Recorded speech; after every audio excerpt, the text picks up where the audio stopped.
Everybody have a seat on this side of the dais. We'll get started. Good morning. Good morning. Good morning. All right. I am going to call to order Board of County Commissioners, Palm Beach County. Today is March 26, 2024, and we are going to call this meeting to order. I would like to have a roll call at this time, and as we do the roll call, I'll let the record reflect that Vice Mayor Marino and Commissioner Woodward have an excused absence. So, Mr. Clerk, go ahead and call the roll call. Commissioner Barnett? Here. Commissioner Baxter? Here. Commissioner Bernard? Here. Vice Mayor Marino? Mayor Sachs? Off the top of your head. Mayor Sachs. Here. Commissioner Weiss? Here. Commissioner Woodward? Thank you. Very good. All right. At this time, we're going to have the invocation and the Pledge of Allegiance. Please stand.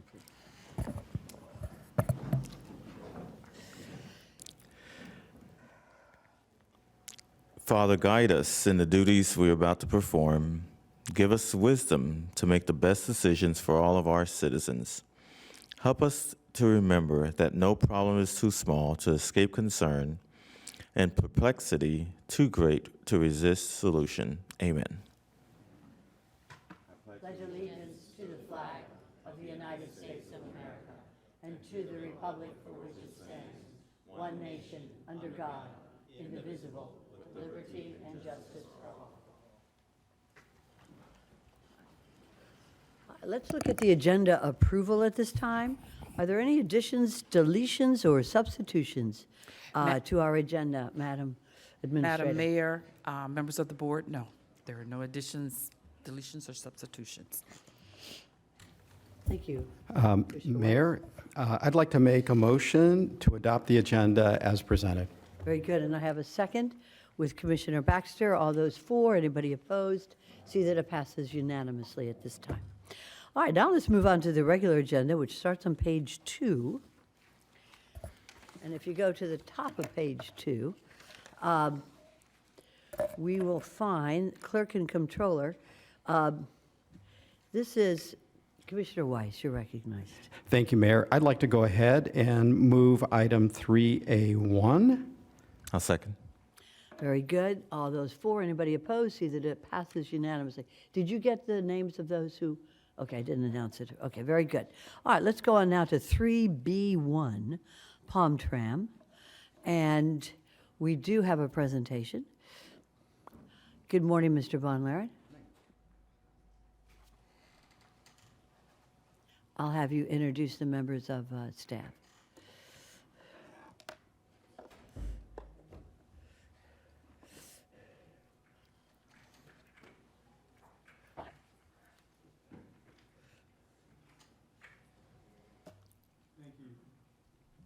Thank you, Madam Mayor, Commissioners, Administrator Baker.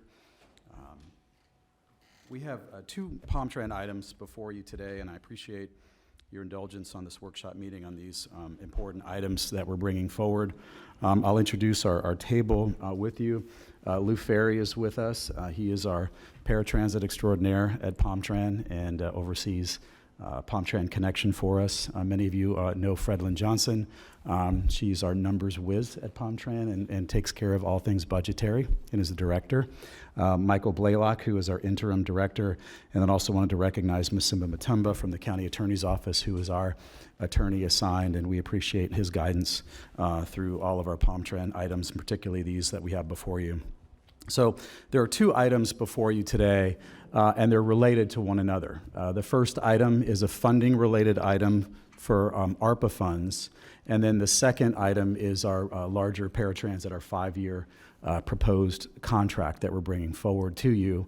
And they're linked because a portion of the funding for that paratransit contract is addressed in item number 3B1. So just to take you through 3B1 first, This item has come before you. You've seen this number before because we've applied to the federal government for this allocation of federal funding of $56.3 million in ARPA funding. It's asking to both receive and file that executed agreement, to approve the upward budget amendment to our grant fund, and then also approve that amendment in our operating fund so that we can utilize those dollars for both paratransit and fixed route operations over the next 5 fiscal years. As you recall, we did something similar with our ARPA funding that came into the county. This is separate just for PalmTran, and this will allow us to use these funds to help offset some of the increases that we'll be talking about in the next item that is coming before you on our contract. And Lynn, if you had anything to add, certainly. With this item, we're gonna go ahead and draw down these funds as eligible per the grant for fixed route operating expenses this year. We should receive that full amount into our accounts, and then we will be able to put it in a reserves to help offset some of these increases, as Todd has mentioned. Doing this will allow us to make sure that these funds are not de-obligated in the future. We've had this allocation for a few years now, and so this will allow us to obligate and accept these funds within this fiscal year. Very good. And that is item 3B1. All right. Do we have any questions or comments, members of the board? I believe we have some cards? Not on this item.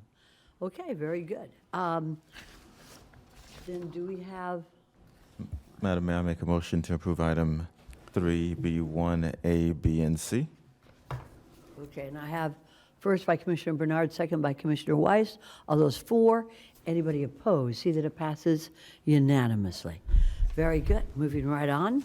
Thank you, Mayor and Commissioners. Again, on item 3B2, we have a presentation that we wanted to provide to you. We had an opportunity to share individually with some of you these items, but wanted to, we had a couple of suggestions to add that we wanted to go into a little bit more detail with you on, and just take you through it real quickly. So staff is recommending on this item the approval of a 5-year contract for PalmTran Connection Paratransit Services between Palm Beach County and First Transit in the amount of $329,557. I'm sorry, $329,557,535. It might have been easier if it was that number. For the period of May 1st, 2024 through April 30th, 2029 for the provision of paratransit and GoGlade services. The item B on this particular one is the budget transfer of $8.6 million from the item that we just discussed on PalmTran operating revenues for that contractual service on the to allow for this contract increase to be realized with those funds for the balance of 2024. So just a couple quick slides on how we serve, who we serve, and where we serve in Palm Beach County. And many of you are familiar with this, but just to go over it quickly, our fixed route service that we have, 150 fixed route buses, almost 3,000 bus stops, 7.4 million trips per year, and as many miles per year as well. This particular contract doesn't deal with that service. It deals with the next two areas, both GoGlades and Connection. GoGlades is a mobility on demand service that we have, about 300 daily trips, almost 450,000 miles a year, and this operates exclusively in the Glades region between South Bay, Belglade, and Pahokee. And then our Connection service, and you'll see that we've got a couple of different pictures of some of the vehicles that we use, both our cutaway buses and our minivans, 288 paratransit vehicles, 228 of those are cutaway buses, and approximately 60 of those are minivans that we utilize along that. And we continue to work to diversify that fleet, to do what, opportunities that might be more cost effective than others. The issues that we have sometimes there is those cutaway buses last a little longer than those minivans. So determining how you deal with some of the maintenance issues and replacement issues with those is what we kind of look at when we do this. But we serve up to 3,500 trips per week and 9 million miles a year on this service. And this is that curb-to-curb service we talk about. And this covers 430 plus contracted paratransit operators. On this next slide, I wanted Lou to share a little bit about some of the annual passengers we serve, who we serve, and we broke it down for you just so you understood the importance of the individuals that are utilizing this service on a day-to-day basis. Lou? Thank you. So as you see, the annual passengers we had for the last 12 months is in the bottom right corner, about 872,000, almost 873,000 passenger trips. The number one means is employment. So you could see employment trips. The next one would be medical, so life-sustaining, medical, and also medical appointments. And then we have the adult daycare. Adult daycare meaning Alzheimer's community care, nutrition to the senior sites. And then we have secondary education, which is actually the colleges. So we take a lot of people to Palm Beach State and Kaiser and all those secondary schools. And then the primary education and recreation is close to each other. So as far as that other part, which is obviously the larger one too, adult day training, religious, visitation, and other. So this is just a kind of a snapshot of how we really impact those that take our service. As you can see, employment is pretty much the number one. And as I said, medical. So as we move on to the next slide, we talk a little bit about where we serve. And just to share with you so you understand where our trips originate. And the where we serve, we broke down by district, both the ADA and the transportation disadvantaged trips that we have there. And you see it varies throughout the county. On the lower end of the spectrum, District 4 at 69,360 origination trips. On the higher end, District 7, 178,843 trips. But again, a number like 69,000 plus trips is a pretty large number. And so as you go up from there, you can see District 6, 110,000 plus trips, 145,000 in District 3, 132,002, 87,000 trips in District 5. All very important riders that utilize this service throughout the county. Wanted to share too the RFP process on this and our timeline. So just so you know, we haven't gone out to bid on this since 2014. And a lot of things have changed since 2014. Prices have obviously changed, both in real estate as well as in the labor force. And the numbers are a lot different in terms of rental of facilities and what we are paying our team to work with us to make sure that people are able to get to where they go safely. We started this process in July of 2019. That first RFP was canceled in April of 22, and we'll get to that in more detail in a moment. The second RFP was released in June of 22, and that RFP was canceled in August. And then we went out to the community. We had some much more detailed meetings that we did with industry and stakeholders, released our third RFP, and then 5 corporations, companies responded in the bid, and then that third contract is scheduled to start in May of 2024. You can see on the bottom of that contract timeline, we've had a number of different extensions over time. That first 7-year contract, we had a couple of month extensions, we had a 3-month extension, and we're currently today in a 4-month emergency extension that was put in place, one, because during the RFP process, we had protests that were logged and then formally dropped towards the end of 2023. That allowed us to go back and to pick up our negotiations with First Transit, who was the #1 bid scored in the RFP, and then to bring this to you. We also, in that 4-month contract, provided for in the contract a transition between MV and First Transit.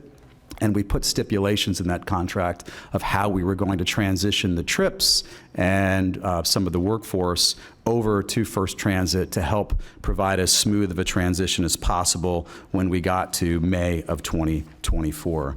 Lou's going to kind of take you through the whys on the first through the third requests. Sure. So the first request for proposal, we got 6 respondents. Only 1 was deemed responsive. The others did not meet the minimum requirements. So we went out again for the second request. The second request, we had questions about the facilities. So again, we had to throw that away because the facilities weren't up to par. So after the second request, we actually went out for an industry day. We had an RFI, a request for information, and we went out with it and invited the industry in. We had a back and forth, seeing where we can go to make sure this third one would go through. We also had 2 different consultants review the RFP. We had a peer review throughout Florida. We had a few other agencies look at the RFP to see if we're going in the right direction. We also had our on-staff experts review the RFP as well, and we successfully issued it and got 5 respondents, so that's a good thing. So just looking at the third request for proposal, first I want to thank Melody and her team at purchasing. They were instrumental working with us through this to make sure that process was followed properly. Obviously, in an RFP of this size, process is extremely important. These are very large contracts. They're very competitive contracts, not just here, but everywhere in the country, and usually they have a lot of different interests. We had a selection committee. Lou and Lynn from our team were both served on that. Lou's counterpart from Broward County was one of those that was served on it. A member of our Palm Trans Service Board was there. James Green from Community Services, as his clients are very important utilizers of this system, served. And then we had representatives from OFMB and OEBO. 5 companies were considered for this particular contract: First Transit, MTM, National Express Transit Corporation, Super Nice, and MV Transportation. And when we went into this and we developed the specs for the RFP, one of the things that was really important, both from a peer-to-peer perspective and also amongst the industry, was that they wanted a single provider. They asked to have a single provider for this contract. We currently have 2 today in Palm Beach County, MV and First Transit. And a lot of the rationale is, you have a single point of contact. You have one contract, because these are all union employees that we have. So right now we have 2 different contracts between MV and First Transit that differ in their costs and their benefits. But overall, that's what our peers see, and it's also what the industry had asked for. So going into this, we knew that at a minimum, one of our incumbents, might not be able to continue to provide that service at a minimum, and possibly both of our incumbents might not be able to provide that if we were only going to go out for one.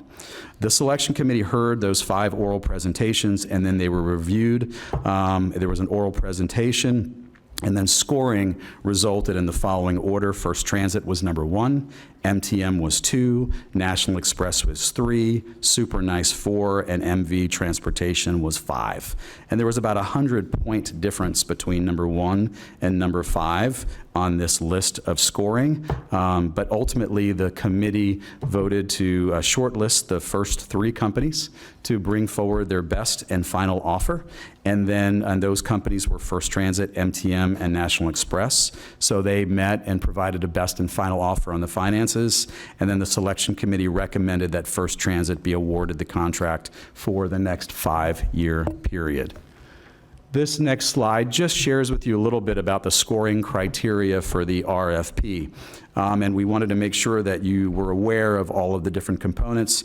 We're going to talk a lot about price today in this conversation, but the reality is that that's one portion and one component of the RFP and of the selection criteria that represents only 20% of the overall scoring. Experience and qualification is 25 points. Project approach is 15 points. Key personnel and operations, 15 points. Maintenance plan and facility, 15 points. Financial business stability, 10 points. And then price proposal at 20 points.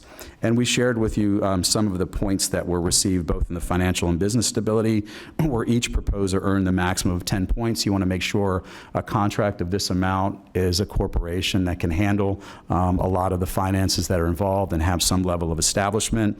And then the price proposal that you'll see some of the scoring that was provided that ranged from 20 to 16 points from the best to the last in that particular area. So that price proposal that we spoke about, we just put this together so you can see that component that represented 20% of this bid. First Transit, a bid $365 million, MTM $394 million, National Express, $327 million, Super Nice, $345, and MV, $322 million. And then the best and final offer provided from those top three, you can see in the next line, 354, 372, and 306, respectively, from First Transit, MTM, and National Express. Just so you know, from that period of time when that BAFO came in, the best and final offer, we had a protest that was in place by one of the companies that bid, MV. Ultimately, they dropped that protest, and that allowed us then at the beginning of this year, around January, to go back and sit back down with First Transit, look at those numbers, and negotiate what we thought was, we looked a little bit more closely at some of those numbers, so did they, and we were able to get down to the number that you see on our agenda item today, $329 million. It was a lengthy process. There was a lot of back and forth in doing that. There was a lot of number crunching and sharpening pencils, and I want to thank Lynn for her work in doing that, just because we dove in deep to each of the different components of some of the financial aspects of both the fixed and the and the variable costs related to that. And Lynn's going to go over that 5-year proposal for you. So this slide shows the 5-year proposal totaling $329.5 million. This includes mobilization costs, as you see, which is paid out all in the first year to facilitate the transition of the service. That includes facility maintenance costs, hiring, as well as just the cost components with switching that service from 2 providers to 1. So that's all paid out, $1.3 million in year 1. Fixed costs at $11.1 million. We have the dedicated variable costs, which is the actual revenue hours for the service.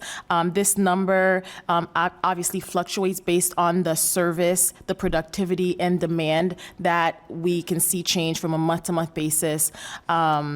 And so this component, based off of the way that we're able to be efficient and productive within how we deliver this service, we may see savings there. We also have the non-dedicated variable cost, which is the user lift component of this service, where eligible clients are able to utilize, and this comes at a lower cost for us than using the actual connection service vehicles, which runs us about $52 per trip. This one, we're able to actualize some savings there. So you'll see year 1 coming in at $56.6 million, year 2, $60.9 million, year 3, $66.1 million, year 4, $70.4 million, and then year 5 of the contract at $75.2 million. And the variable cost per revenue hour is the actual rate for every single hour of the service that we deliver. So, Commissioners, just to kind of share with you in the perspective of the dollars that are involved in some of the price proposal and the service we're providing, our current 12 months that we're in today, and in the agenda item you can see that, is about $48.8 million for the service that we provided over the last 12 years. Now, obviously, that number is a little bit different because we bid it back in 2014, and then we've gone through a variety of some extensions that didn't necessarily adjust or reflect some of the market costs and some of the market changes that we've seen, and we'll get into that in a little more detail on the next couple of slides. But I also wanted to point out, too, as we looked at the previous slide and some of the cost estimates that came in from each of the providers, one thing that we did and what Palmtran embarked on before we went out on this bid was we hired an independent consultant, WSP, who's done work for us in the past, to provide their analysis, their review of what they thought the cost should be for this type of service. And I will tell you that the prices that came in for each of the different proposers were sort of within that range of what those cost estimates we thought would be when we were getting bids for this. And the First Transit price that we negotiated is right within that range of where we thought that cost estimate would come out. So I just wanted to share on the financial component of that, the work on the front end that we did to just better understand what we might be facing come the next 5 years of this potential contract.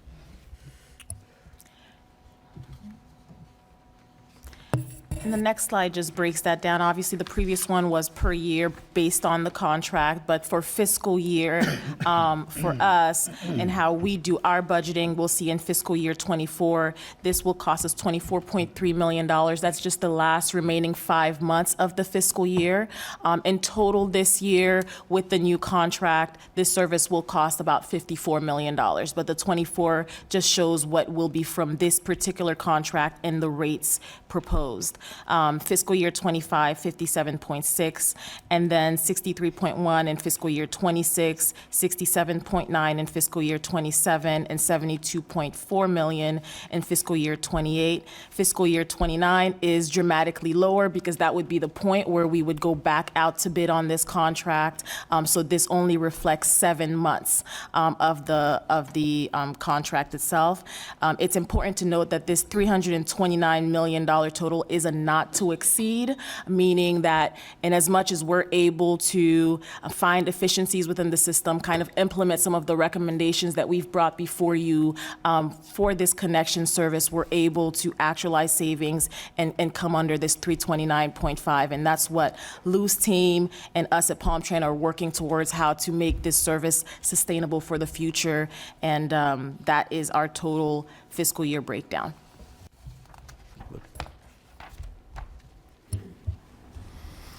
So I'm just going to go into some of the costs breakdown. Next, we'll do the next slide.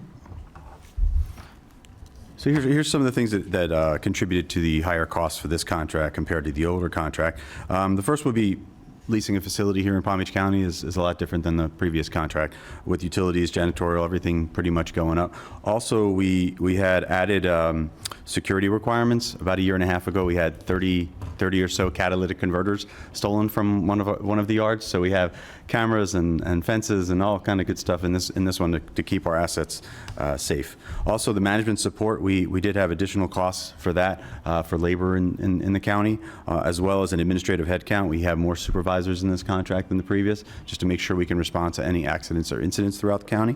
Also, insurance costs have gone up, and additional new maintenance equipment. So they have facilities that actually can do maintenance, like out in the Glades right now. We don't have the ability to do light maintenance. We will with this new contract. And then the next one is the variable cost. So the variable cost is what we can control in the hours. So that's the reimbursement for the actual cost for doing the services. Fuel, the cost was previously paid through as a pass-through in this contract. And the next one we actually have the risk now is on First Transit. They're bringing that to us so we can actually get the actual cost for the actual fuel. Operator compensation, obviously labor, we talked about that, has gone up. Subcontractor participation, by increasing the DBE requirement from 20% in this contract to 25% in the new contract, that added cost for additional businesses to deliver services. Did you want to talk about that? Yeah, so one of the things in terms of the DBE requirements for this contract, we negotiate with the federal government what those goals are based on some of the availability of service that we can provide in our local community, in our area. And in Palm Trend, that requirement is one that's not just for this contract, but it is department-wide. So it's something that we meet for the department, and with a contract of this size, part of meeting that goal was increasing this, because we have a lot of subcontractors and work that we do in this particular contract. So therefore, increasing that to meet that agreed-upon goal with FTA was important for this particular item. Yep. Now, one more thing, obviously the insurance has gone up here. The vehicle insurance has gone up, so that line out went up. Also, the maintenance compensation and maintenance supplies. Our vehicle fleet is a lot older than it should be. We were unable to purchase replacement vehicles the last year and a half due to the shortages in chips and chassis. So we're right now replacing some of those vehicles now, so the maintenance for those vehicles has gone up.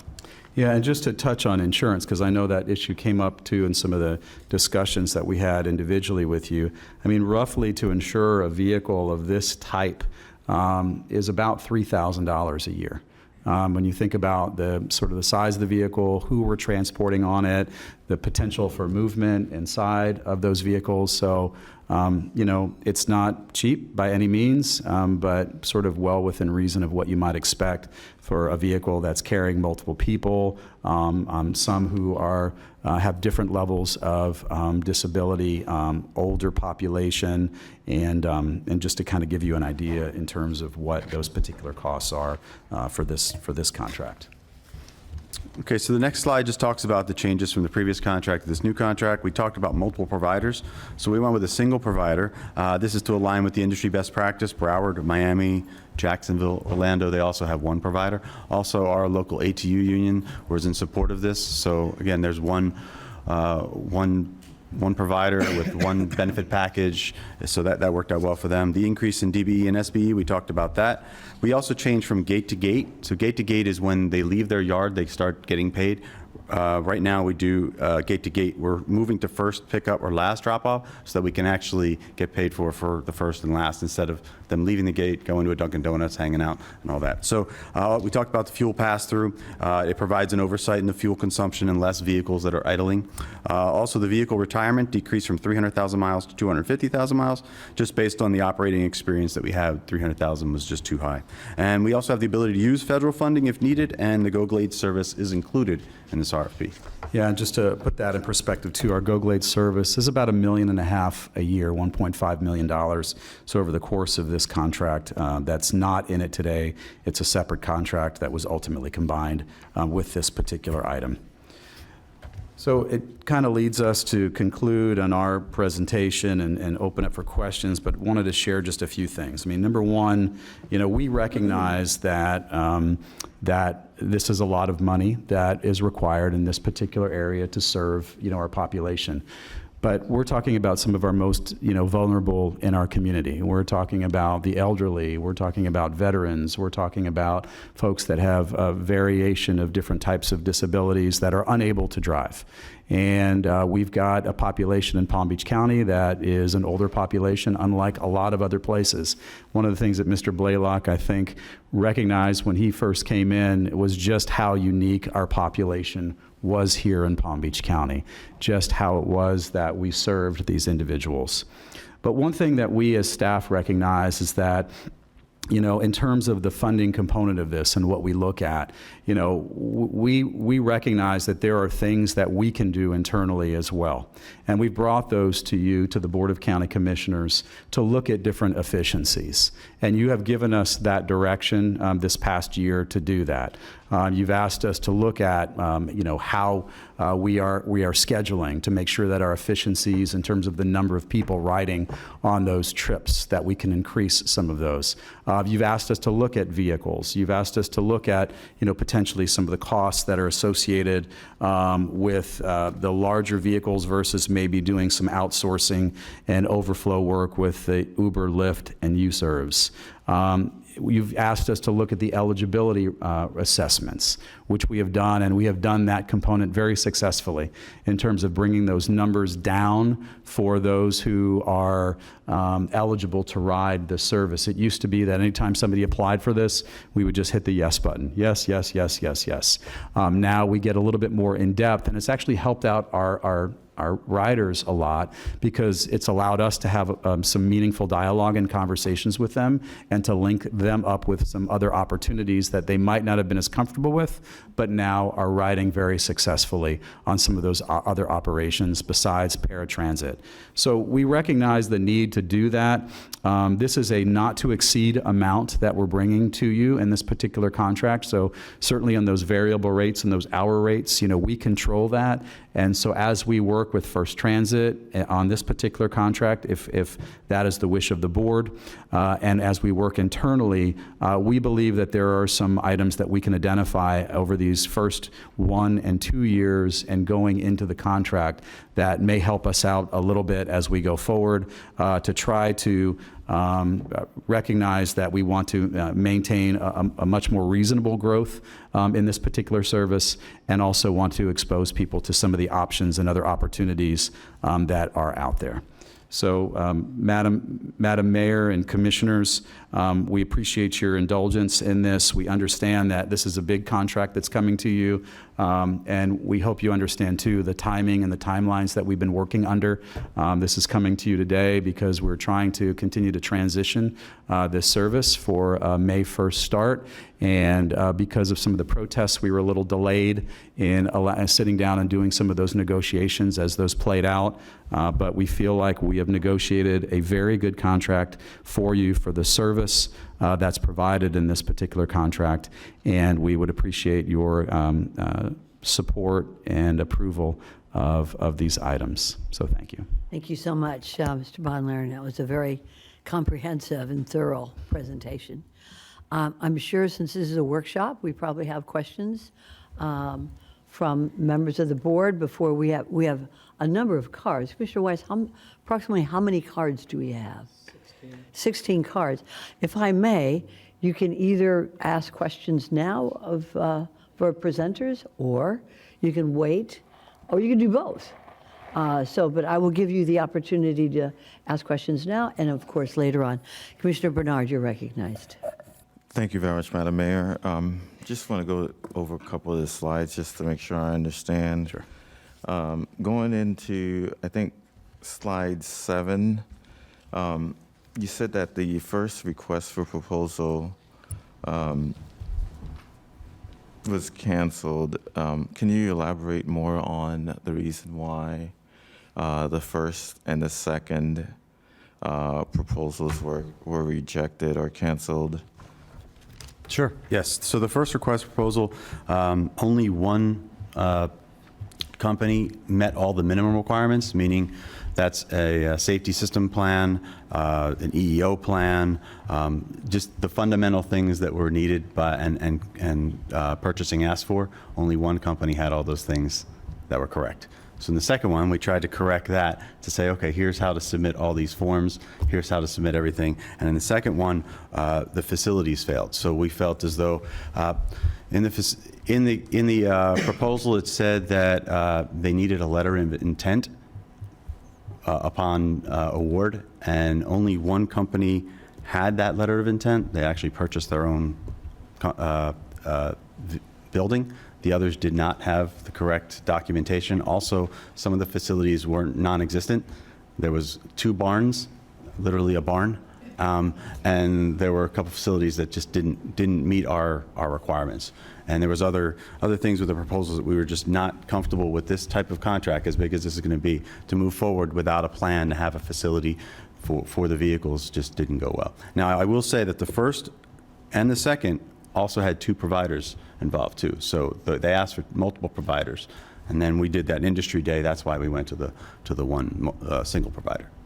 So we have these national companies, and basically you have one bid that goes out, and they cannot get it right. Is that correct?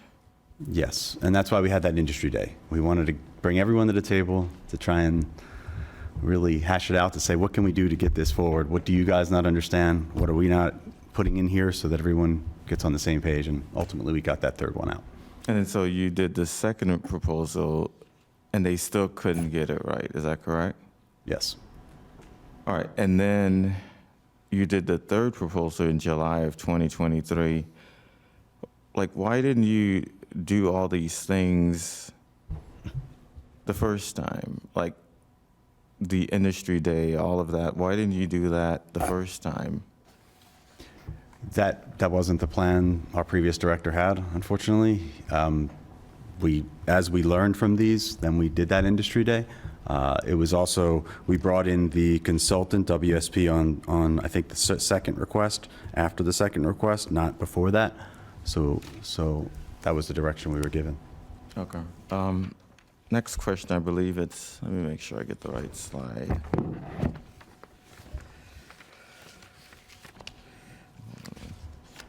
So in regards to slide 10, you had the original bids from the 5 companies, and why didn't you go and get a best and final offer from all 5 companies?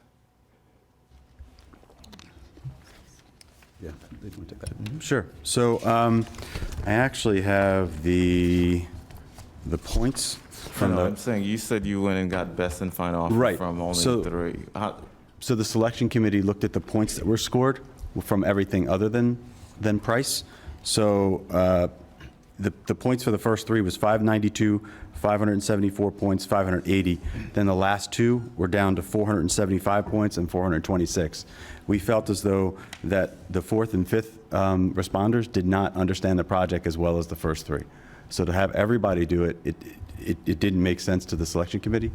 So we only had the first 3.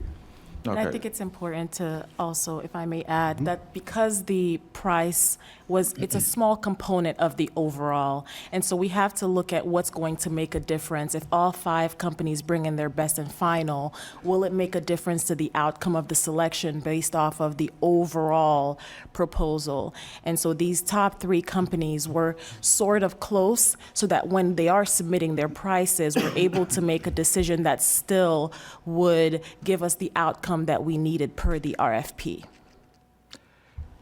Okay, so I'm looking at this proposal right now.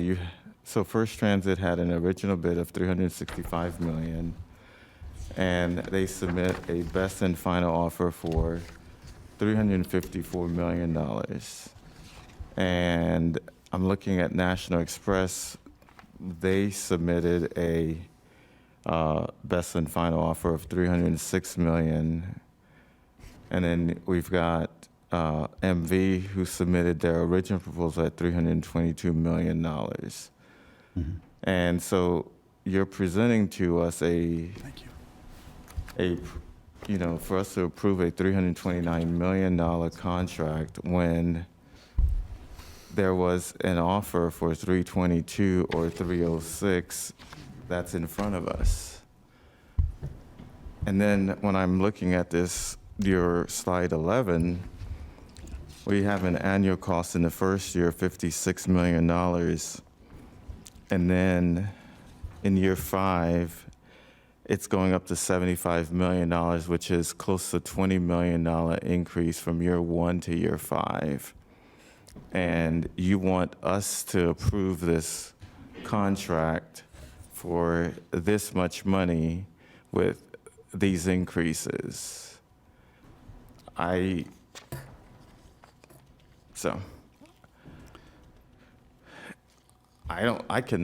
know for me, like, I cannot approve this contract, and seeing these increases, I'd love to hear from the community to hear, but I think that this is just too much.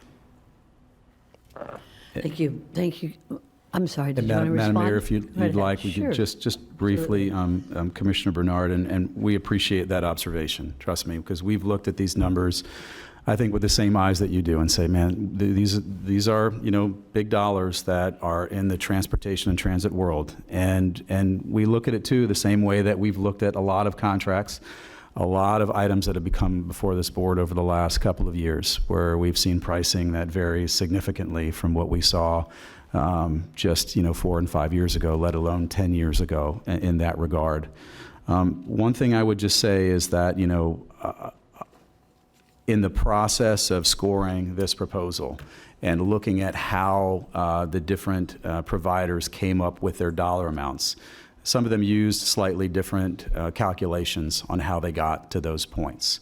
Right? So some that might be on the lower end used a little bit different variable in terms of getting to that number than others. And even on the slide 10 that we showed when we got to the best and final offers, where you had a National Express, for example, with a $306 million amount that they brought forward, that was submitted with what was a higher efficiency rate of passengers per hour than required under the RFP. So when we score this, we try to look at things apples to apples so that we're scoring them as closely as we can to understand what their pricing model is for the same type of service, as opposed to them changing a service to give them potentially maybe a better financial outcome of that. So I just wanted to make that clear. That's where you get some of that variation of some of the cost piece.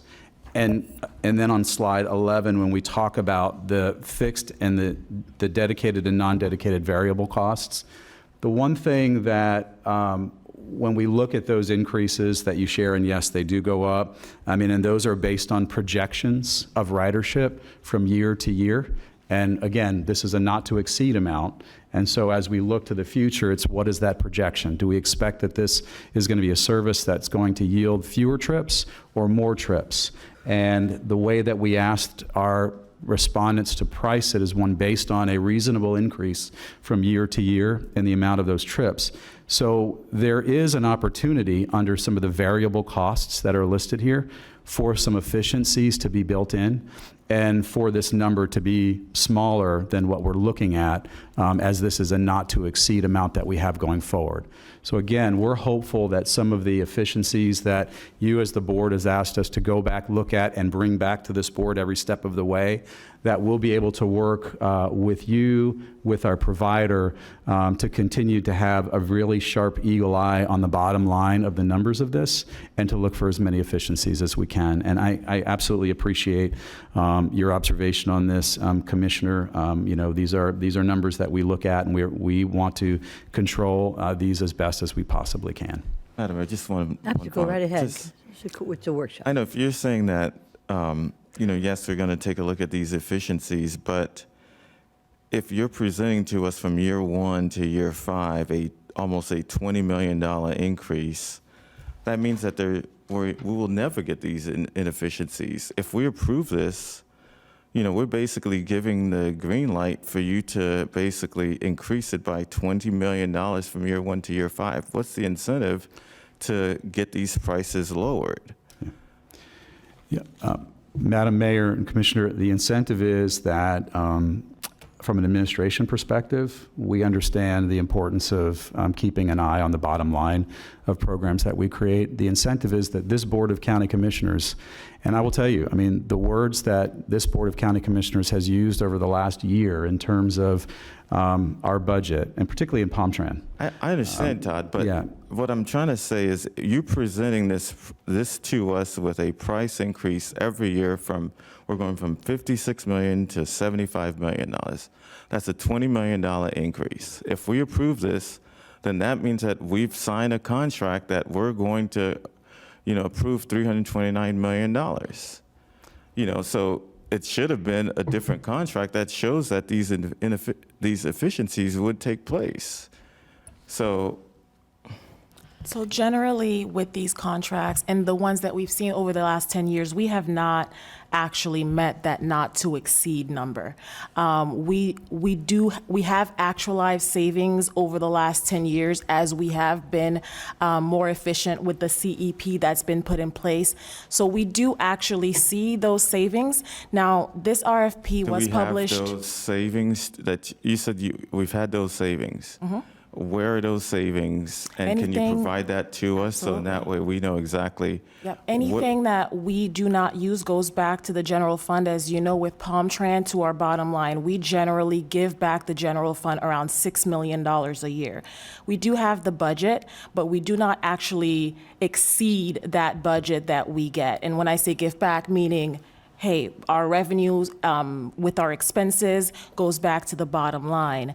And the RFP itself was published back over a year ago. And so we did post the RFP based off of what we know and the trends that were happening with this service. Within the last few months, the board has approved us moving forward, but that, of course, was after the RFP itself was published. And so as we start implementing these changes, we do expect to see savings, but we do have to budget, because what we would not want is to come back to the board a year, 2 years from now if we're not able to implement these things as quickly to ask for more money on this contract. But we do not expect that we are going to meet this not to exceed amount. But again, the RFP was published over a year ago with the projected demand that we're seeing with this service. As you know, we provide above and beyond what we are required to do, but with the policy changes that the board has given us, we're tracking on moving those things back. Okay, thank you very much. And thank you, Commissioner Bernard. Commissioner Weiss, you're recognized. Thank you, Mayor. Thank you for the presentation. I have a few questions.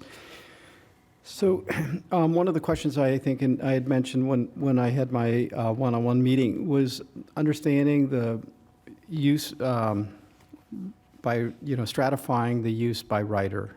How many trips are we providing in looking at, different levels, somebody who's using it once a month versus somebody who's using it every day, and what does that look like? I think that's really important to understand, and I'm sure you all have that information, but is that something you can address today? I think we can go back to that one slide where we see the usage. And if you look at it, actually, our number one trip purpose is employment. People are going 5 days a week for employment. When you go to dialysis, you're going life-sustaining, you're going at least 3 days a week. When you go to a sheltered workshop like the Palm Beach Hab Center or the ARC, Seagull, things like that, you're going every day. So what we found in the Connection Efficiency Project was we have less people that are qualifying for the service, but they take more trips than ever before. So they go to the senior center 5 days a week for meal sites. So when they use it, they use the service. Now, there are some that take onesie Tuesdays here to go to Publix and back, but the people that are in the audience that are here taking the trips, they go every day. They travel every day. So, which then leads me to my next question then, which is, if I did this math properly, under the new contract, the operating costs are going to run at about $75 a trip, based on last year, on your last numbers that you provided to us. And if you can do two trips an hour, that's $150 an hour that's costing to operate this service. We pay hourly, so that's one good thing. It's not per trip. So we do pay But hourly. Ultimately, it comes down to a per trip cost, because it's the number of trips you guys did versus what the contract's calling for that we're going to have to pay. Yep. It's 70, and that doesn't include the capital cost, which is my third question. So now add in the cost of the fleet. What is that costing us a year? Well, right now, we haven't, as Lou mentioned, really replaced our fleet over the last 10 years. We're just now starting to. The general fund contributes about $3.6 million as a transfer for the fleets. We do also get state funding as well as federal funding for the fleet. So within the last 10 years, we have not actually spent funds as far as the replacement of these vehicles. We're just now starting. I think we just put an order in to start replacing the fleet itself. I understand, but you're not able to answer my question. What is the cost? What is the cost per year, the capital cost for us per year, in addition to the operating cost, to try and get to a total number of what this service is costing?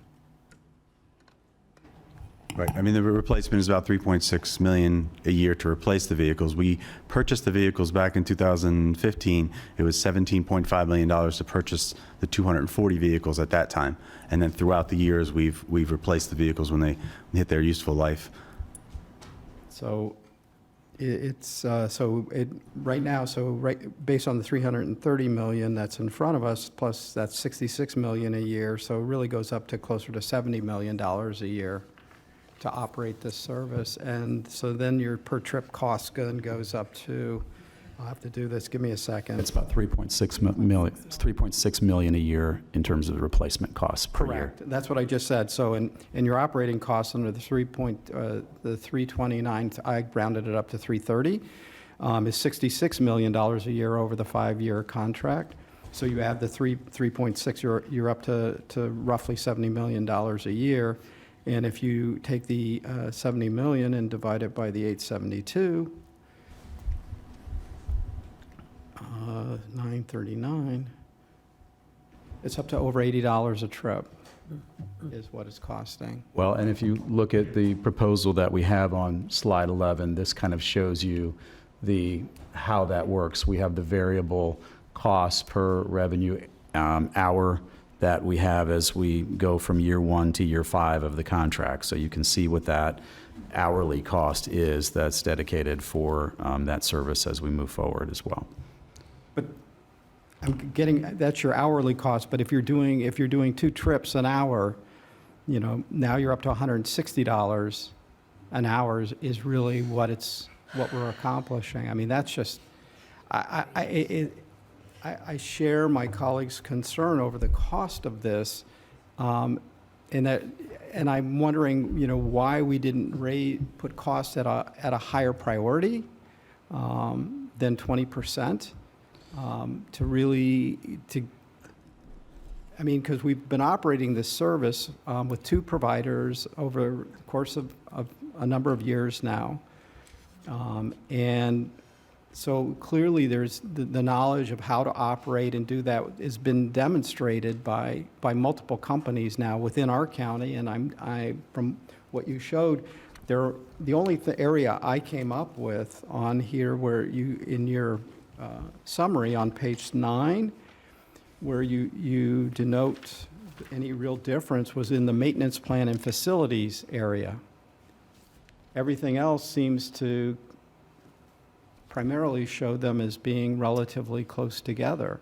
So if that's the case, shouldn't the price be the driver of this? Well, one of the things that we found, Commissioner, and that's why we went out to an independent review on this, and we asked our consultant to tell us, what is the market cost right now? What is the market showing that the cost per hour that we can expect going into 2023 and 2024 is? That way, we had a pretty clear idea of what that cost per hour is.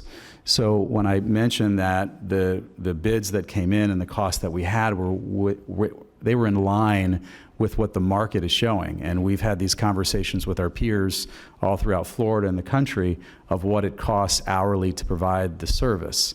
So the pricing piece of it is really not the bigger policy question from the overall service.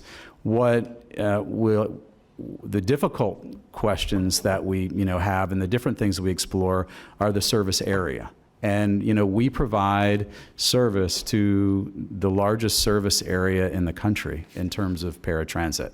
And we serve it well beyond what the FTA guidelines say that we are required to do, and that's been a policy decision of the board. And this board has given us some direction to go back, look at that, look at some of those efficiencies in those areas, try some other types of services where we might be able to save money. But what we're finding too today is that U-Serve and Lyft aren't maybe as cheap as they were 5 years ago either, and are now in line with the price of what it costs to serve with our paratransit vehicles. So those aren't exactly the best alternatives, but still we can see some savings in some of those as well. So from a price perspective, we're right in line, if not less than, with this pricing of what the market says it's going to bear. It's just a question of how many trips that we do a year and working through some of those particular efficiencies to see if, one, we can get maybe more riders on a particular hourly vehicle that's out, and create some more efficiencies that way. And then also look for some of our partners. The issue of schools came up in who we provide service to, both in post-secondary and K through 12, or high schools, working with some of those partners to see if we can provide some partnerships there on the funding side to help offset some of the costs we're incurring because of that ridership. But if we're able to deliver the service, the 872,000 or 873,000 rides a year, if we're able to do that and we can save a couple $1 million a year in providing the service, that's a couple $1 million a year, and that's real money. And over the life of the contract, that's $10 million, which is allowing us to provide another service in the county for something else. I mean, we're struggling to pay for so many different things, housing and food, and we're going to hear about food in just a minute. And if there's a way to squeeze the price down, I think it's incumbent upon us to try and do that. And I'll leave it at that. Thank you, Commissioner Weiss. I know, Commissioner Baxter, you've had your light on, but I'm going to recognize our county administrator first. Ms. Baker, I would you defer to Commissioner. Commissioner Baxter? Go right ahead, Commissioner Baxter. Thank you, Mayor. Commissioner, I've heard repeated the not to exceed, and that we came under that by $6 million. and then whatever usually Yes, approximately. so the question was, where did those savings go whenever we have, we don't meet that not to exceed? The 60 million is not necessarily for the paratransit contract. We're saying as a whole, the PalmTran department, we see a savings of about $5 to $6 million a year from what we're actually budgeted. Forgive me, but I understood. Yeah. So that 6 million going back into general fund.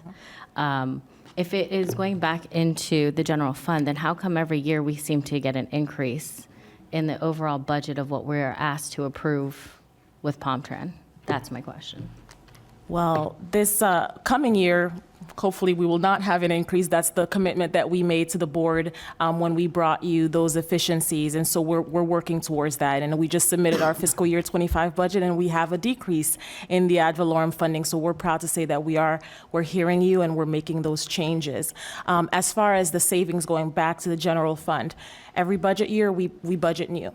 And so we have these based off of projected costs. And then that will fall back to the bottom line, and budget and administration will kind of, go through and budget again for the next fiscal year. It doesn't go back to us, but we do budget from year to year. But just to say that we do internally make sure that we are not just spending based off of what's budgeted, but what is actually needed on a day-to-day basis. My next question, if you Go don't right mind, I ahead. have a It's a few, Mayor. workshop. Who was asking for the single provider? So the real direction was from our previous director. He wanted to go with the single provider to align with Miami and Jacksonville and Orlando and Broward. But also through that industry day, when we had that conversation, all of the vendors wanted that single provider. Also, as I said, the ATU was excited about that too. So they didn't have two different benefit packages and labor and training. So that's why we went to one provider.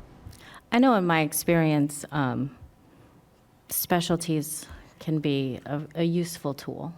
And just trying to get it all into one, to get it all into one doesn't seem to make a whole lot of sense when individual companies may do something better than the other because they specialize in it. So I'm concerned about who's asking, right, for just that single provider. And then my next question was, did the RFP spell out any service, what we were requesting and what if we wanted to see in there? Was that in the RFP?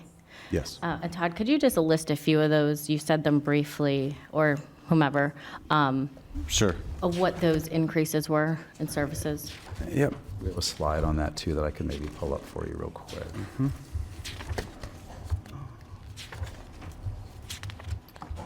So we wanted the facility was really important to us, as I said, a better facility than they had now, more secure, cameras, all that. So that was one thing. Also additional management support. We realized in this contract we didn't have enough road supervisors. Like we had an accident yesterday. We have close to 288 vehicles out there. So sometimes my own staff has to go out instead of the providers because we just don't have enough people. So we put in for management support, the administrative headcount, obviously.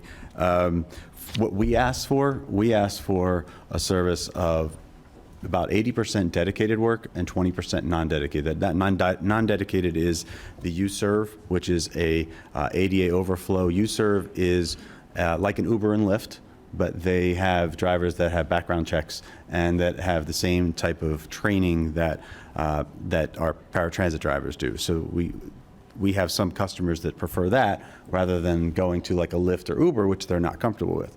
So we have a lot of customers that haven't yet moved off to that non-dedicated yet because they just don't trust it yet. They'd rather ride within the PalmTran Connection service. So that was a big component, making sure that they brought that solution. Also technology.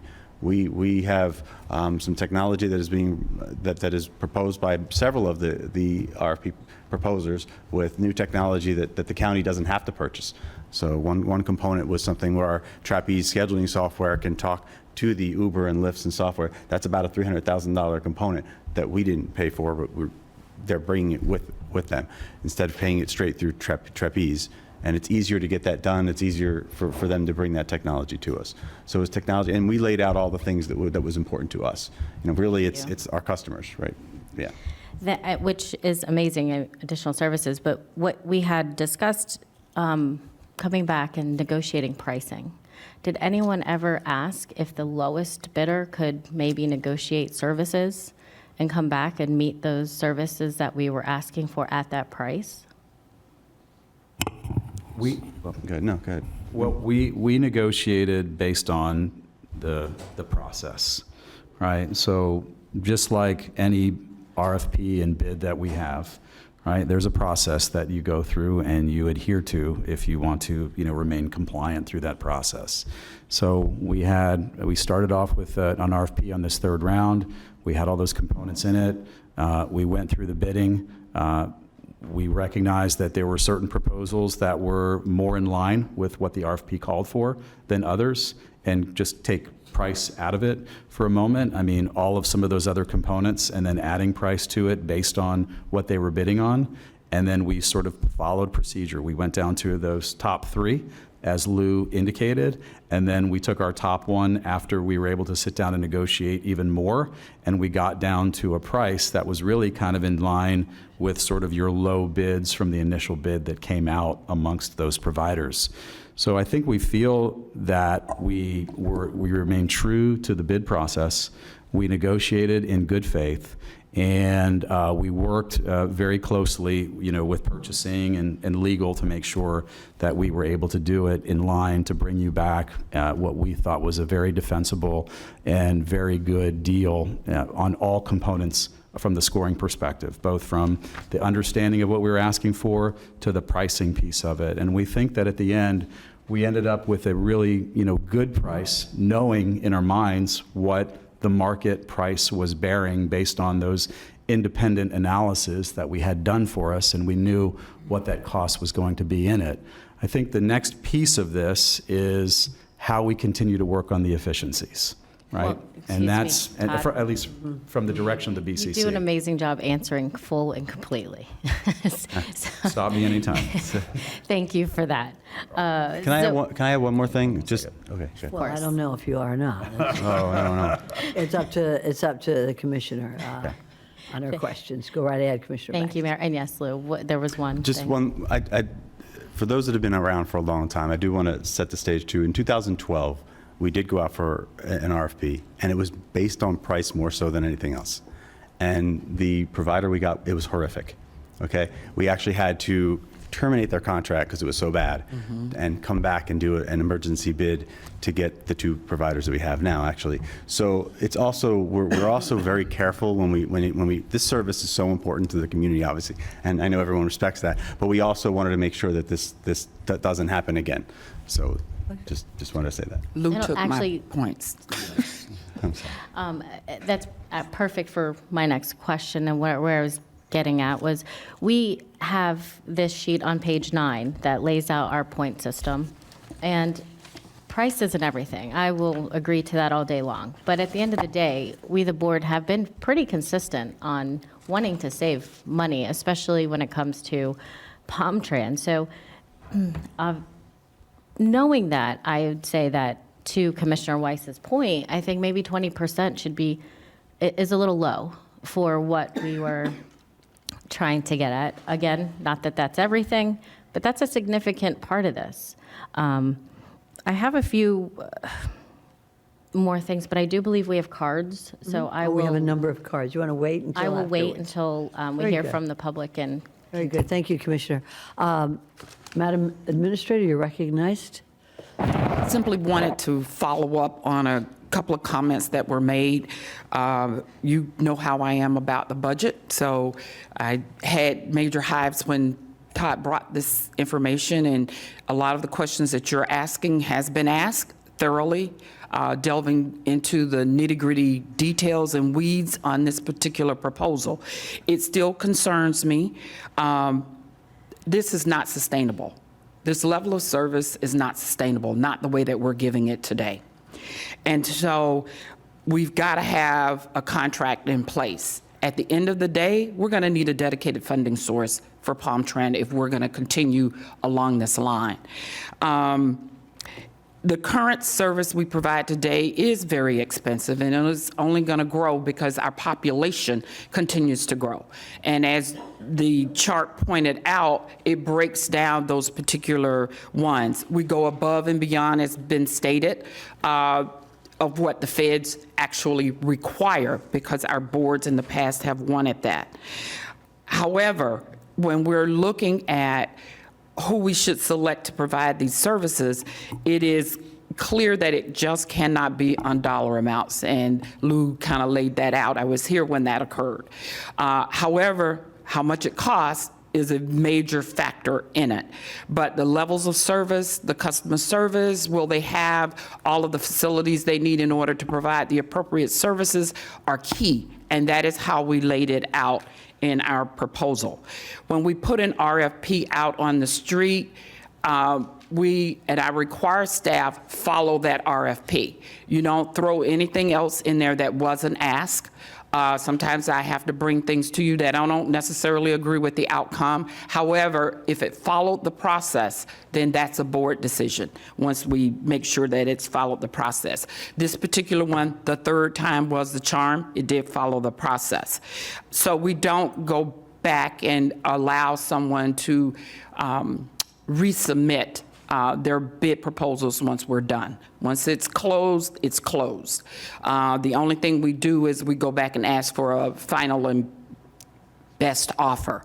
And we don't do that on every single RFP. There's only a few that we do that on. We also looked at our comparable counties to see how their service was being run. This board often asks us, what are, Miami-Dade, which we're really not comparable to Miami-Dade because they have more funding sources than we do. But our other, Broward, Pinellas, Orange, et cetera, we went back to look at that. So I just wanted to make sure that the board was very, that you understood. I heard you loud and clear. We're going to continue to look at our processes to see how we can streamline this, be more cost efficient in the process, but yet provide the level of service that you expect us to provide to our residents. Thank you. Thank you so much, Speaker. Commissioner Bernard. Thank you very much, Madam Mayor. I know for me, it's just that, like, I'm looking at slide 10, where, the selection committee sent out, to the 3 finalists for their best and final offer.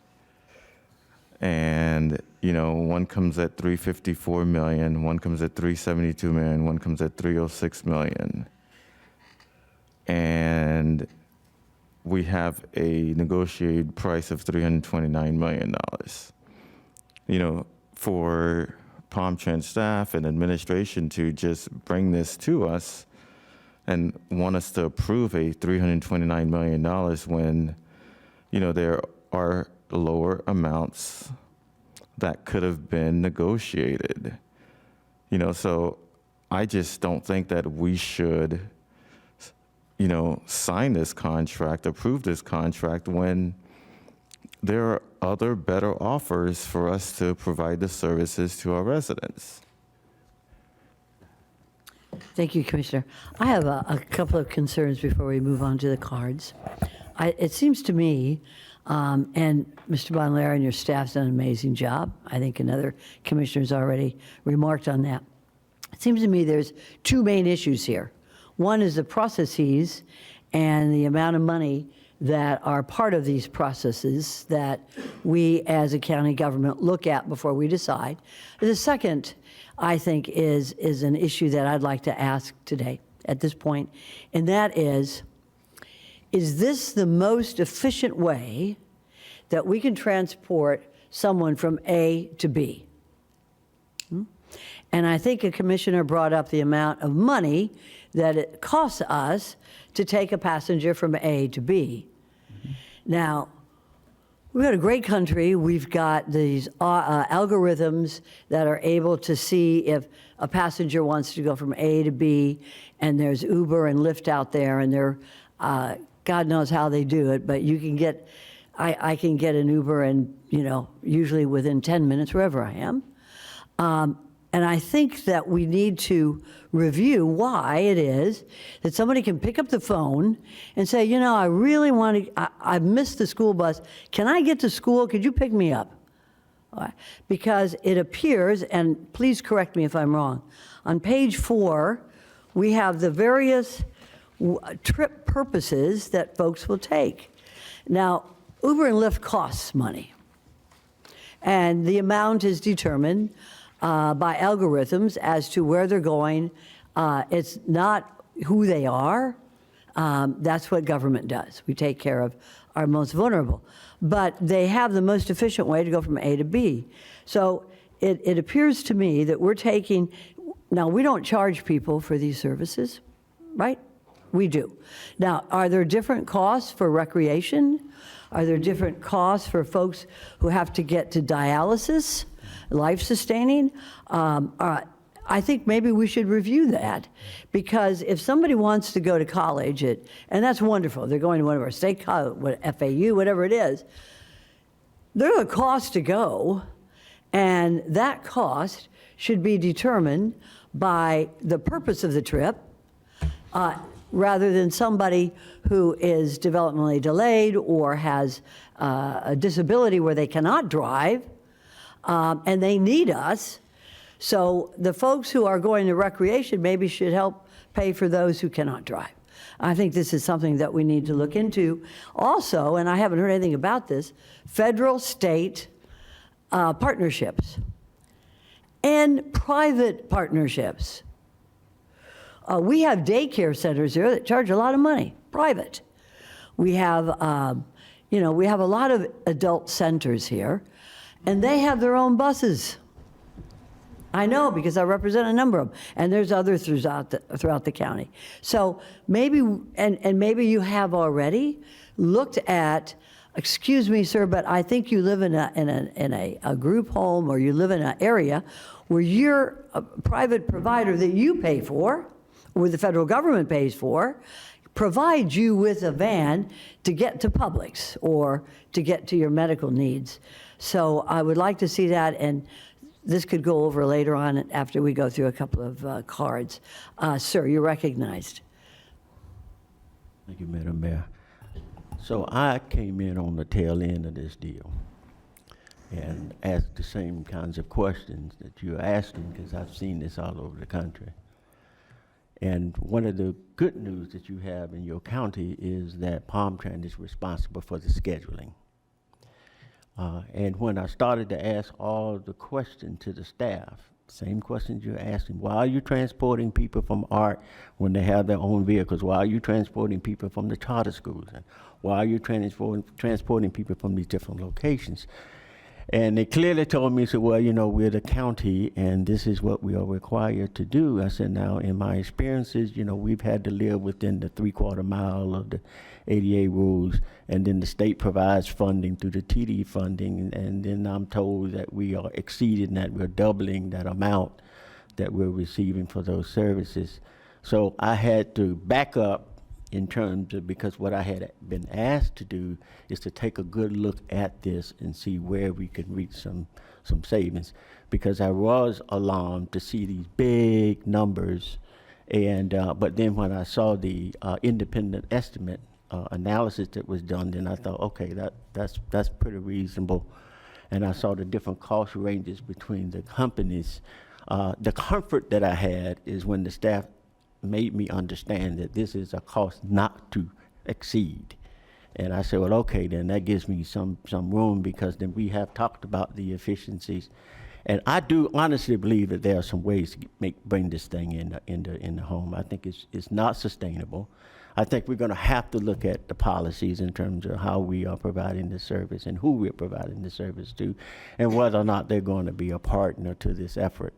But I also realized that I had to come to terms that I can't do this overnight, because I really just started to get into this. But I think your points are well taken. But it is very costly to live in Palm Beach County. I happen to have a small place here. It cost me $2,000 a month. And it's, but at any rate, it is very costly, but it's a beautiful city, and I do think you have some real opportunity. The other thing that I looked at is the RFP itself, and compared to where they are now and what was requested. I mean, they doubled in terms of supervisory monitoring of the service on the street. They didn't have that. So all those things cost. I looked at the recruitment of the operators and being able to sustain those employees, and all over the country, Amazon, they're stealing these people left and right. So that is a competitive market you have to look at. And then, of course, the cost of space is, they got 4 locations identified in this RFP, and that's costly. So, but yeah, so I did the same thing. I twist and turn, and I said, boy, this is. But I do believe very strongly that we can bring this in. But the comfort I had is that what you're asked to approve today is a not to exceed amount. And then you can hold us accountable, quite frankly. I mean, I've been here 4 times and I have to, have somebody lead me in. And do you really want me to go in there? But, but I do respect the fact of what you're asking. And I've had the experience of seeing this all over the country. If you put this out for bid, I can bet you down to donuts that you wouldn't get any numbers. If you get a number cheaper, as Lou said, and I've seen that too, where you get lowball and you get substandard service. You'd literally have to hire an army to do daily inspections to ensure that the contractors are doing and carrying out the work appropriately. I've seen them steal tires. I've seen them run tires to the ball. I've seen them not change the fuel. I've seen all kinds of situations out there where they're not being held accountable. So you what is it? You pay for what you get, right? Okay. So, at any rate, I just think that your points are well taken, and I've been asked to look. And so this is an independent opinion because I'm only here for a few more days. Okay. Where are you going? But well, You're not going to. But I Madam Mayor, appreciate that very much. If I could just, to your specific points, just Right. very briefly. Is this the most efficient way to transport isn't. somebody from A to B? In some cases it is, and in some cases it's not. And that's why in this contract we did a variable rate that was both for dedicated and non-dedicated. Because we know that sometimes we have to transport somebody from Pahokee to Boca to go to visit a doctor, right? And that person needs to get on that vehicle in a wheelchair, or sometimes they can walk on it in the morning and by the time they leave the doctor's office they can't, so we need a lift to get them back on there. So those types of transports, maybe whether you think it's efficient or not, that's the best way to transport somebody over a 2,400 square mile. But we've built in that non-variable for the U-serves, for the lifts, so that we can go and look at, when we schedule, how we can most efficiently use those kinds of services, still curb to curb, but with maybe a method that might be a little more affordable. Can we charge people different rates? No, we can't. When you deal with the ADA and the Americans with Disabilities Act and the federal government, and our attorney will chime in, I'm sure, on that, and you start treating folks differently when you're providing that same service, you can't. We charge $3.50 a route. What we can do is we can increase that fare to the maximum allowable, which is $4.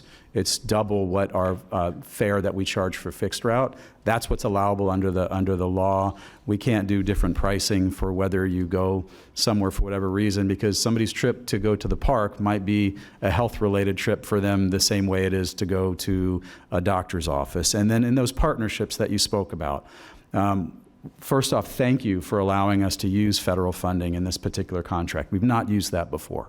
So that's one partnership that we've been able to utilize.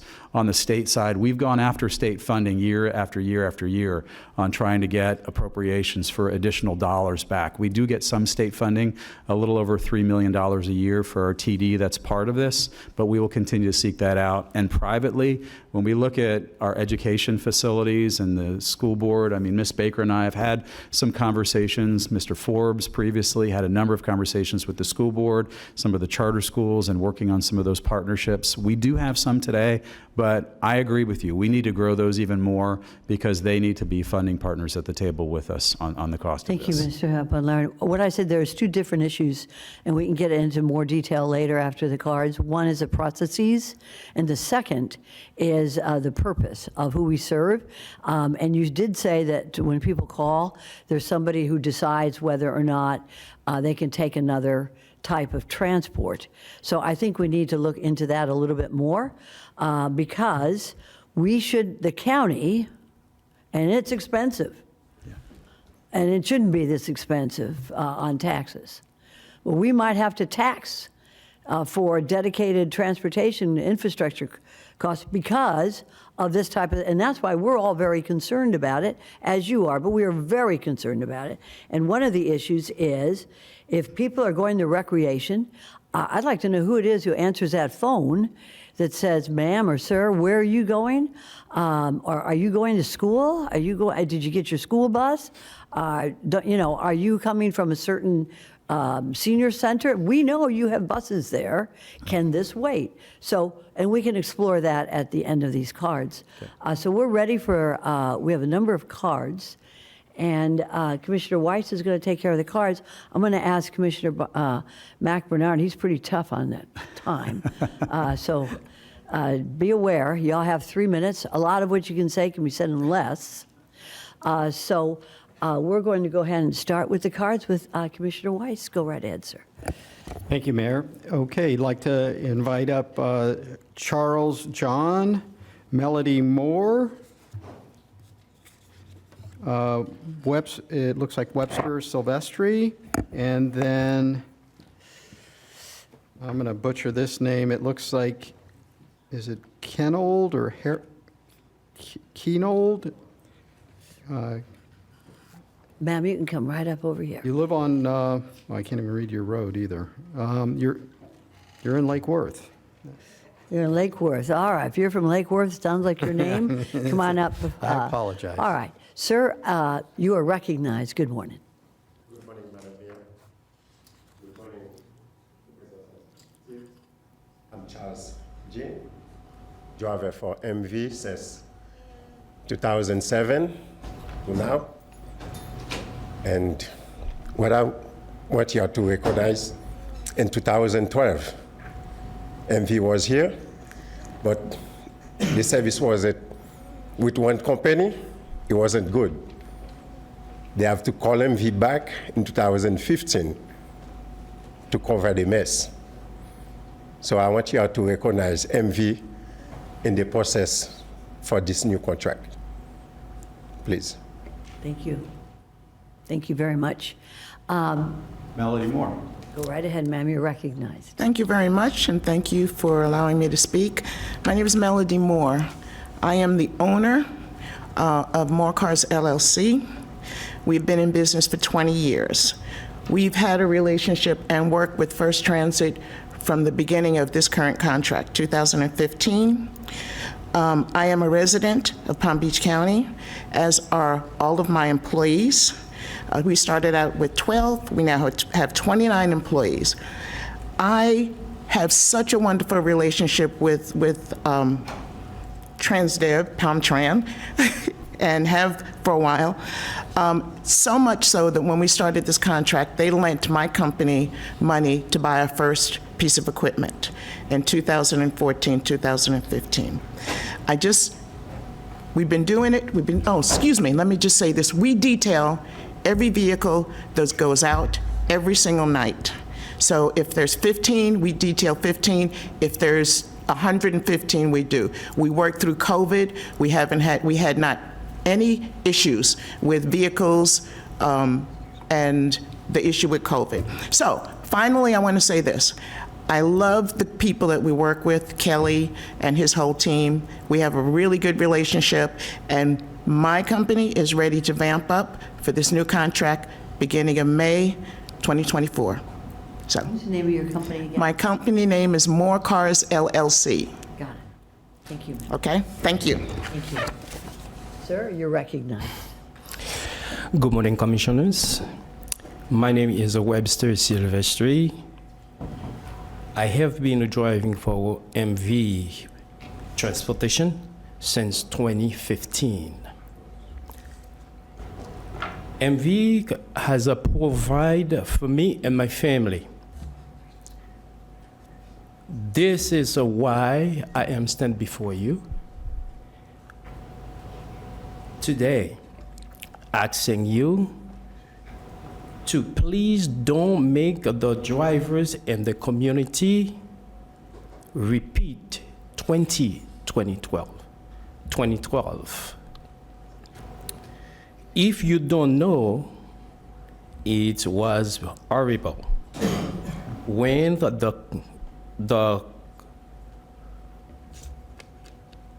commissioners before this stuff and exactly went to one company.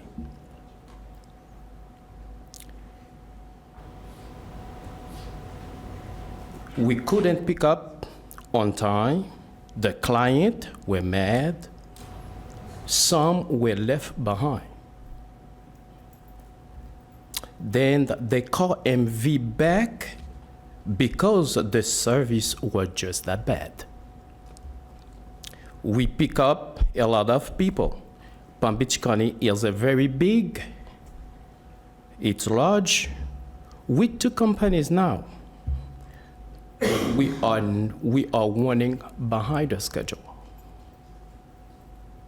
So please, don't go back 2012 when it was one company and it wasn't a pleasure to pick up clients because the service just was bad.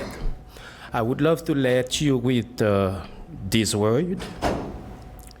If you recognize the work of my company as MV was helpful, useful, let us put our hands together for a progress, for a great community.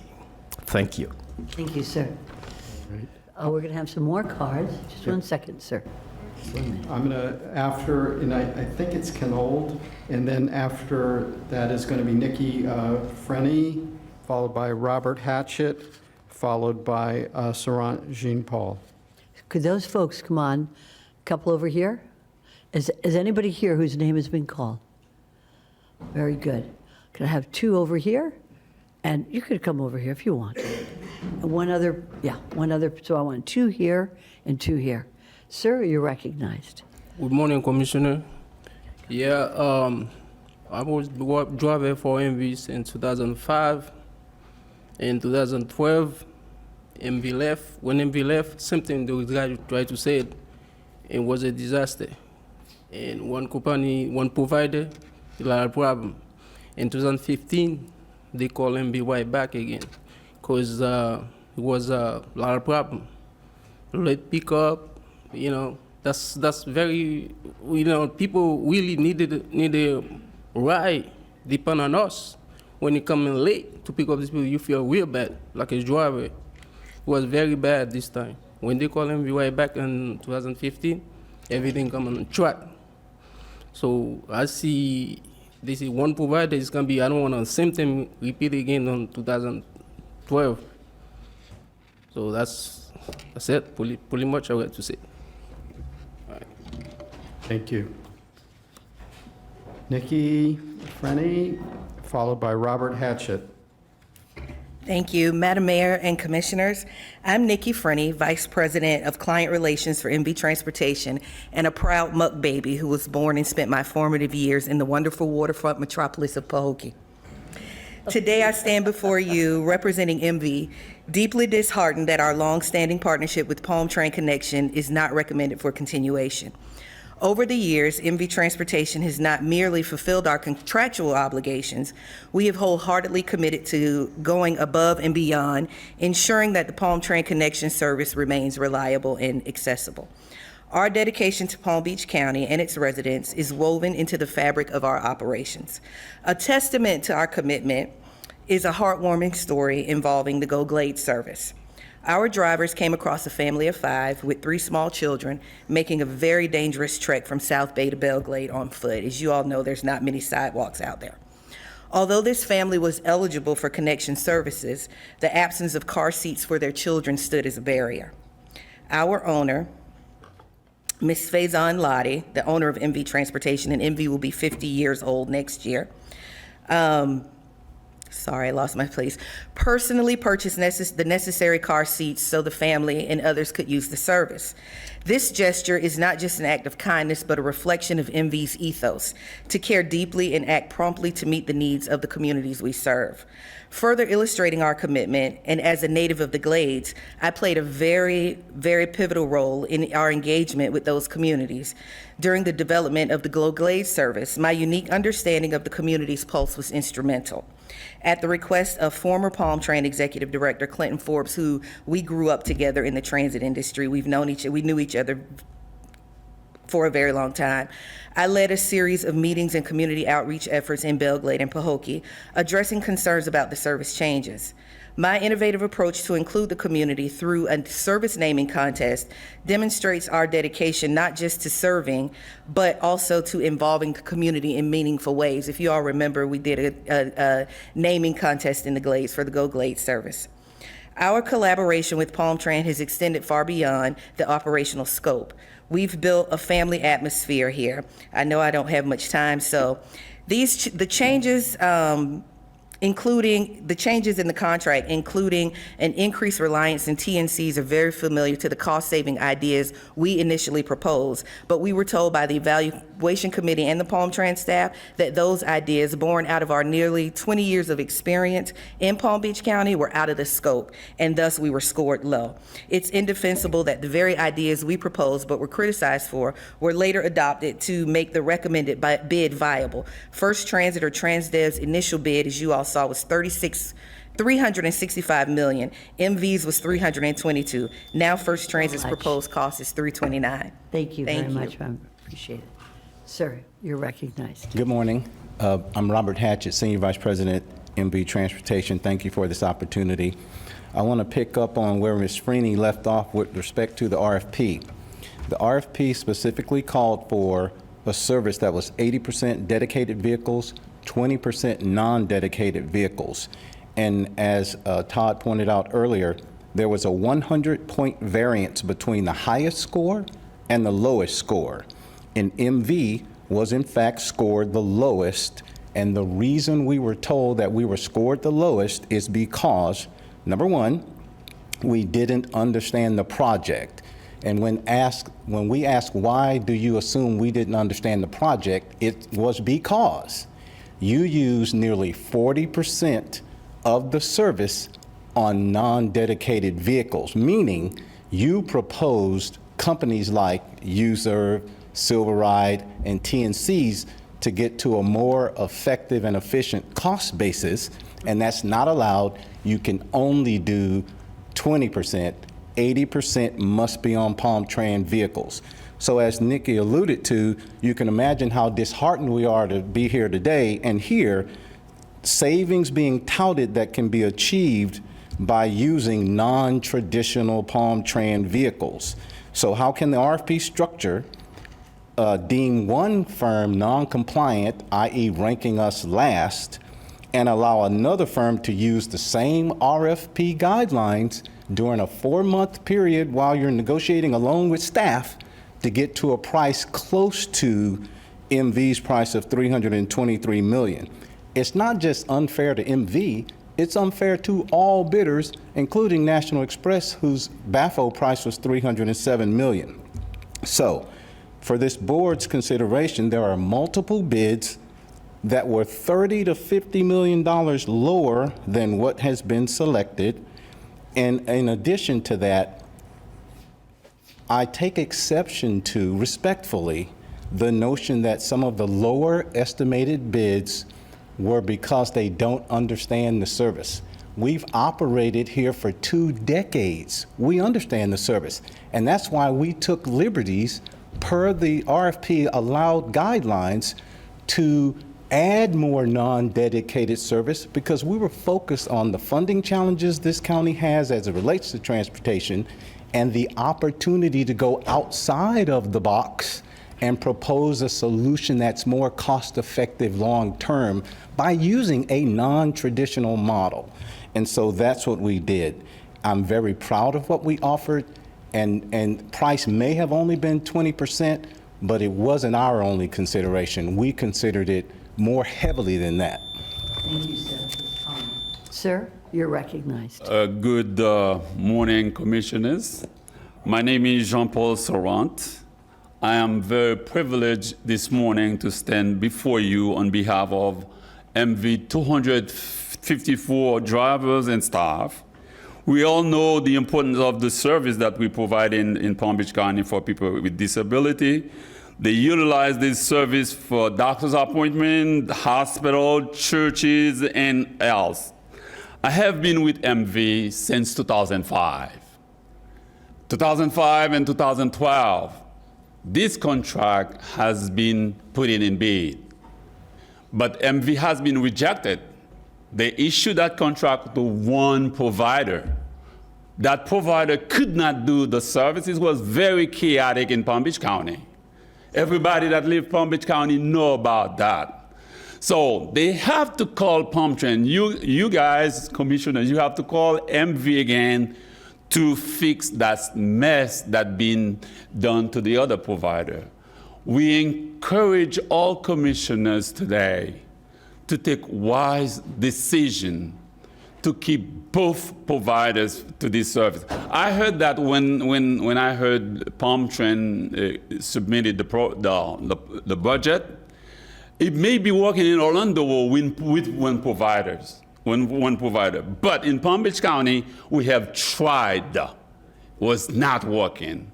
I encourage you strongly. As I'm a voter, and we are a voter in Palm Beach County, we want you to work for our residents, for the good sake of our residents, and keeping both providers to do the service so we could do a better job to our residents in Palm Beach County. We thank you and thank you.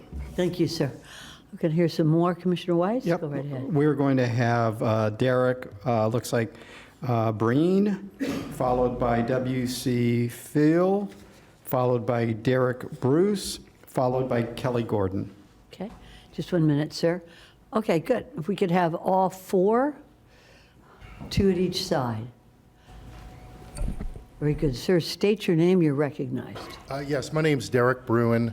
I'm a VP with TransDev. We own First Transit. I've been with the company for 19 years. We're really looking forward to this transition. We've already started with actually looking at some of the fleet based on the extension language.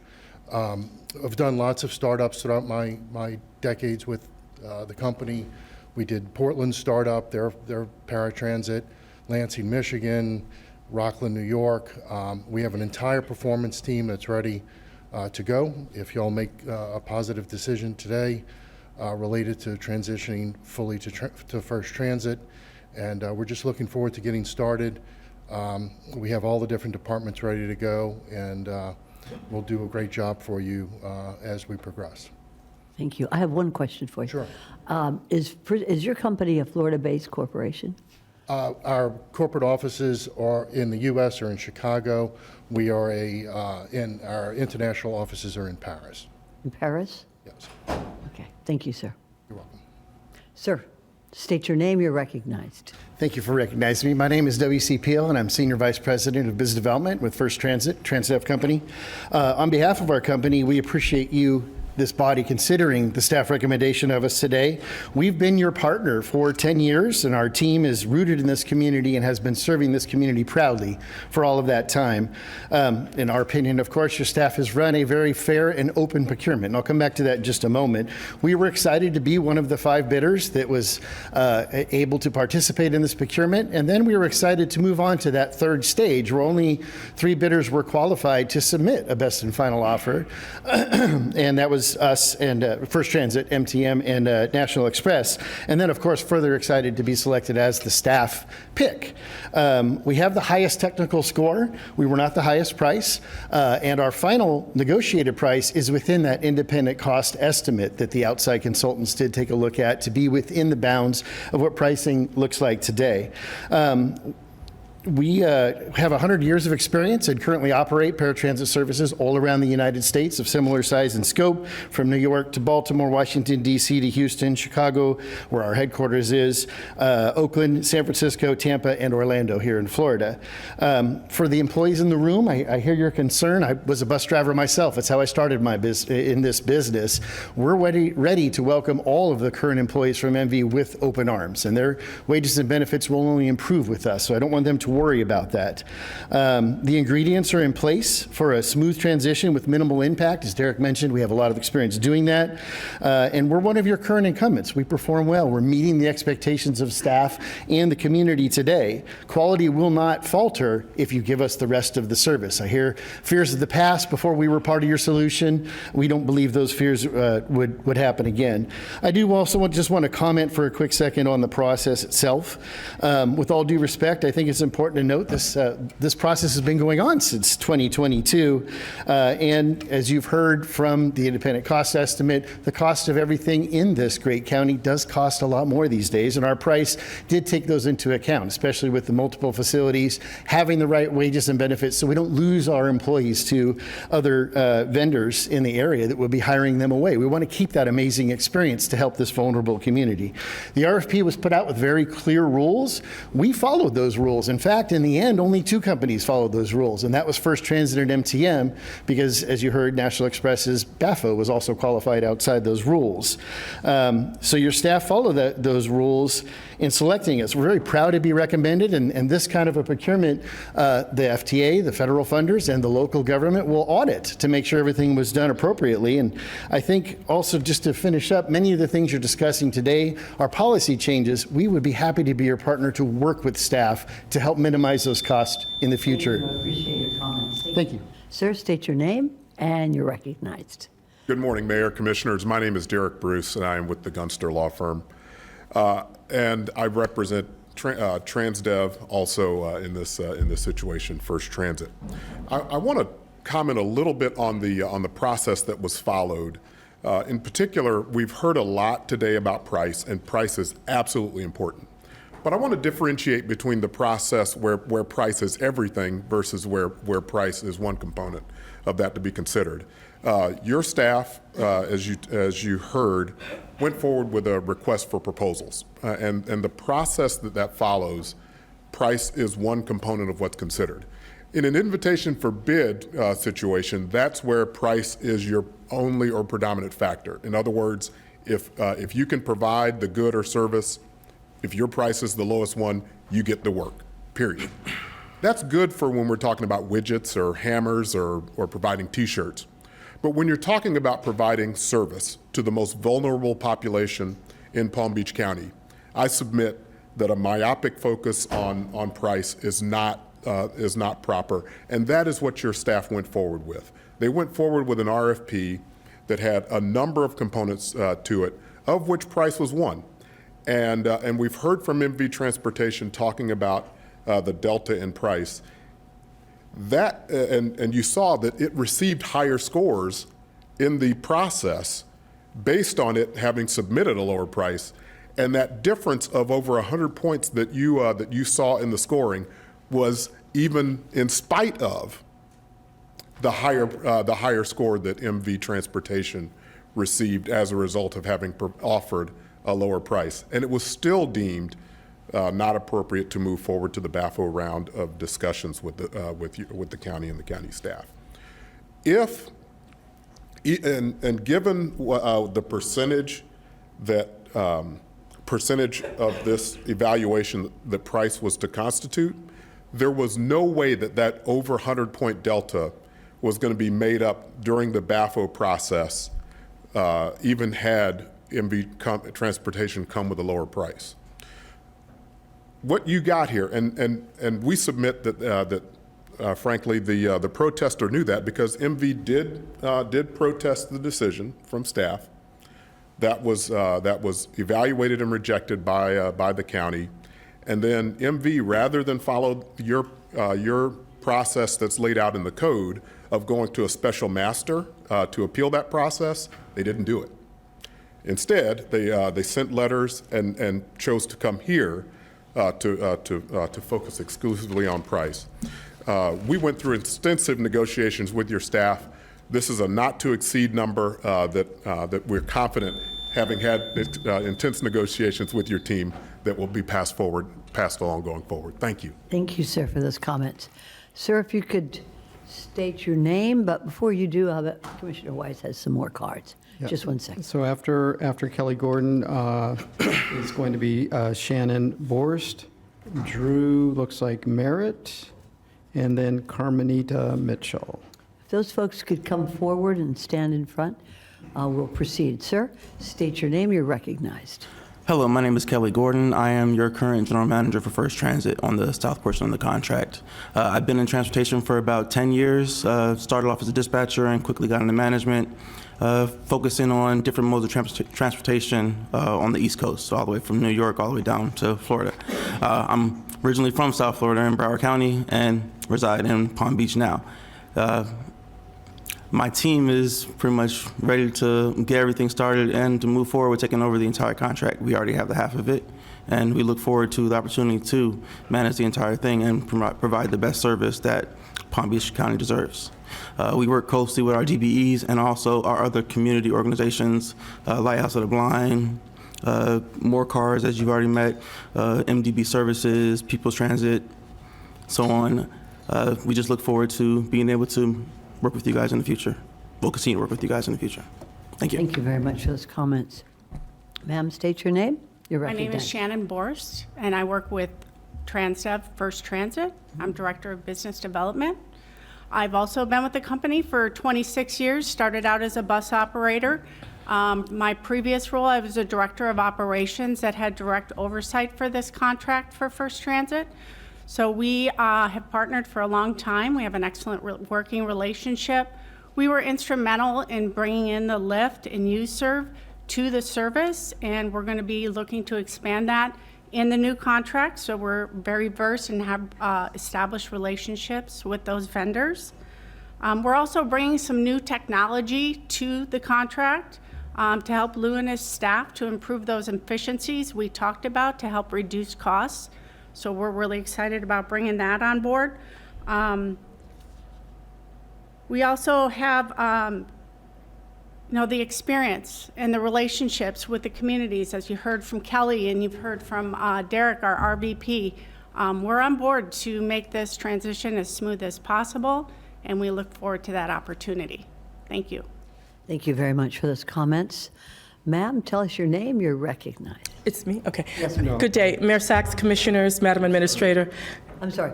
Hold that moment. Okay. Just hold on. Sir, go right ahead. Could you, Commissioner Weiss, could you state his Merritt. name? Sir, you're recognized. Yes, sir, you're on. Oh, okay. Yeah, my name is Drew Merritt. I really, first of all, wanted to say thank you. I really am really impressed with the service. My rides are on time. I love the U-Serve. The drivers are great. They don't get lost. At Christmas time, I had 3 jobs. I have 2 now. I have never really been late for work, always been on time. And I'm very happy with, the only thing I just don't want to see is cuts. I would like to move forward with this contract. I don't really like MV. I don't think they do the best job like Transdev. They don't, I asked drivers about the U-Serve at MV. They never heard of it, and I was never a big fan. And if it is one provider, Metro's gone, so it's a much better provider. I heard very good things. Nicole used to work there, and Nicole works there still now, and I really like the Easy Wallet thing. So I'm very happy with what's going on. I just hope that I just don't want to see cuts. I'm very thankful for the holidays, and I think we're going to do very well with Transdev. I'm not really worried. So I just appreciate what you do, and I hope you continue to do a good job. Thank you. Thank you so much, and thank you for coming today. Carmesita. Okay, now it's me. You are recognized. Okay. Tell us your name. Carmen Cita Mitchell, Chair of the Palm Trans Service Board, Vice Chair, Lighthouse for the Blind, and Professor at Palm Beach State College. I say this to you all, I greet you all, Commissioners, Mayor, and Madam Administrator, because without Palm Trans, I wouldn't be able to do any of those things. I was out for 15 hours yesterday at work, which is my regular schedule, and the vehicle broke down on campus last night. That can't happen. Fortunately, the driver was on campus, so it didn't pose quite a safety risk. Transition is never easy, and I'd be remiss if I didn't mention the wonderful organization that MV has been, and I have every confidence that they will acquiesce to the new contract with grace. That being said, this organization has gone through a lot in the recent months, and under Mr. Von Laren, Mr. Blaylock, and Mr. Ferry, the service has run seamlessly, and we'd like to see it continue to do that. Are there efficiencies that can continue to be worked toward? Yes. For example, picking people up on Palm Beach Island and charging them $350. That might be one of the things that we can do. I have worked in my capacity as chair on the RPM 2.0, the CEP, the TDP strategic plan. So I know that the leadership team has worked very arduously to get this to work out. Fact of the matter is, many of us are paying in excess of 50% of our salary on rent and mortgage, and the remaining 50%, you have to struggle with groceries and other bills. We're financing groceries on Klarna, okay? So money is what it is. The cost of living in Palm Beach County has gone up exorbitantly, yet salaries have not met it. I can't do this in 3 minutes, so I welcome the opportunity to meet with you. At least one of you has agreed to meet with me, and I'm so grateful. We remain eternally grateful for the leadership of this commission. It's because of you that we have a sustainable service, or at least it has been up to this far, and that we have holiday service, which is a dream for those of us in this vulnerable community. But we can't argue over dollars and cents. I know we're talking about millions of dollars, but for those of us who can struggle to pay the $350, when you're talking about $3.20, $3.29 to get something from Costco in a big box that might last 2 months, versus going to Publix to get something for $3.02 that could last 2 days, you're going to eat the same thing over and over again and get it from Costco, okay? So I know, again, this is a lot of money, but you have to spend money to save money. You got to spend money to make money. So if we're going to have broken down vehicles, they'll be coming back to you in a few years, right, with the same money, and maybe then it will have increased even more. I don't know how much I have on time, but to reiterate what Madam Administrator said, we need to ratify this contract today and get to the real work of providing a dedicated funding source for transportation. That's what we need to be working on, because you think the service is unsustainable now, wait until the rest of us in Generation X age out. I'll be a senior at the end of the year, plus all the boomers, the people moving down here from up north, and all the autistic children and others on the spectrum who need to use the service that are straining it now. Again, please ratify this contract and let us work toward a dedicated funding source. Thank you so much. Thank you for your service, ma'am.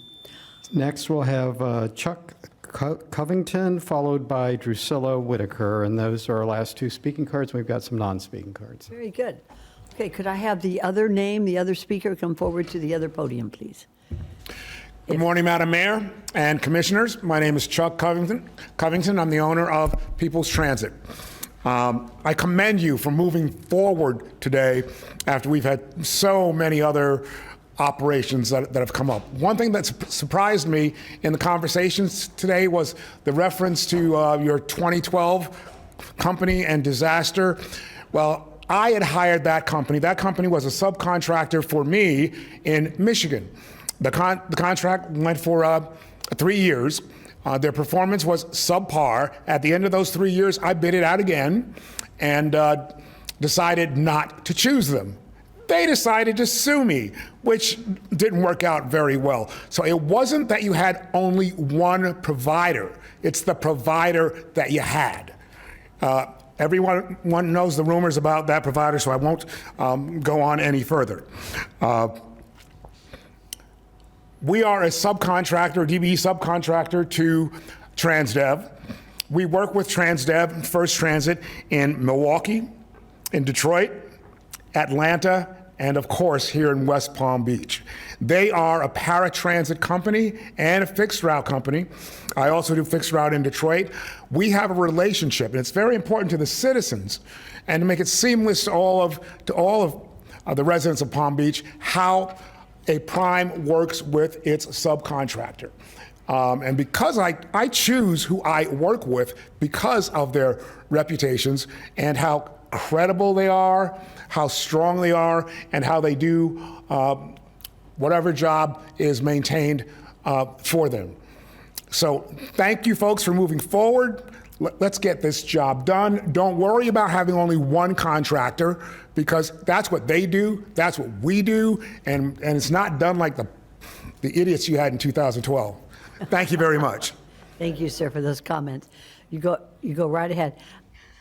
Commissioner Weiss, would you say the name? Good morning to the mayor, and also good morning to Commissioner Weiss and staff. My name is Drusilla Whitaker. I am totally blind. I've been in paratransit transportation since 1998. Paratransit transportation has been very beneficial for me. It has kept me with my independence, to where I don't have to beg no one to take me anywhere, as well as the seniors, the young people going to school/work, and other people with various disabilities. And I would love for you all to continue with the services. And we are grateful that the system is here, as well as we hope it keeps moving forwards. So please keep the services continuously going. Thank you for listening. Thank you so much, ma'am. Appreciate it. All right, Commissioner Weiss? Okay, we have a couple of non-speaking cards. Patricia Moore supports the item. LaToya Kelly supports the item. We have a public comment card that came in over the internet. This is from Sandra Smith.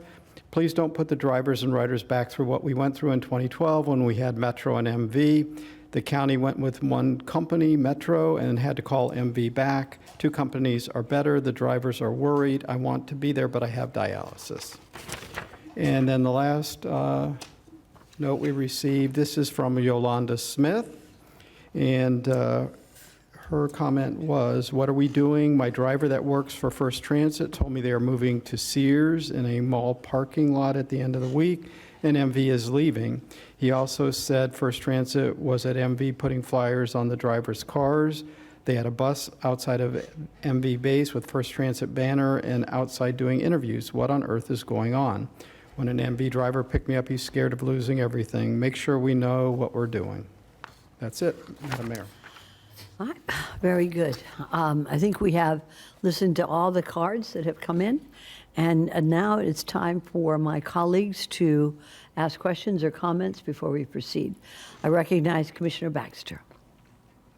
Thank you, Mayor. My question is for staff. So we've had a lot of conversations regarding PalmTran and paratransit, fixed routes over the past year.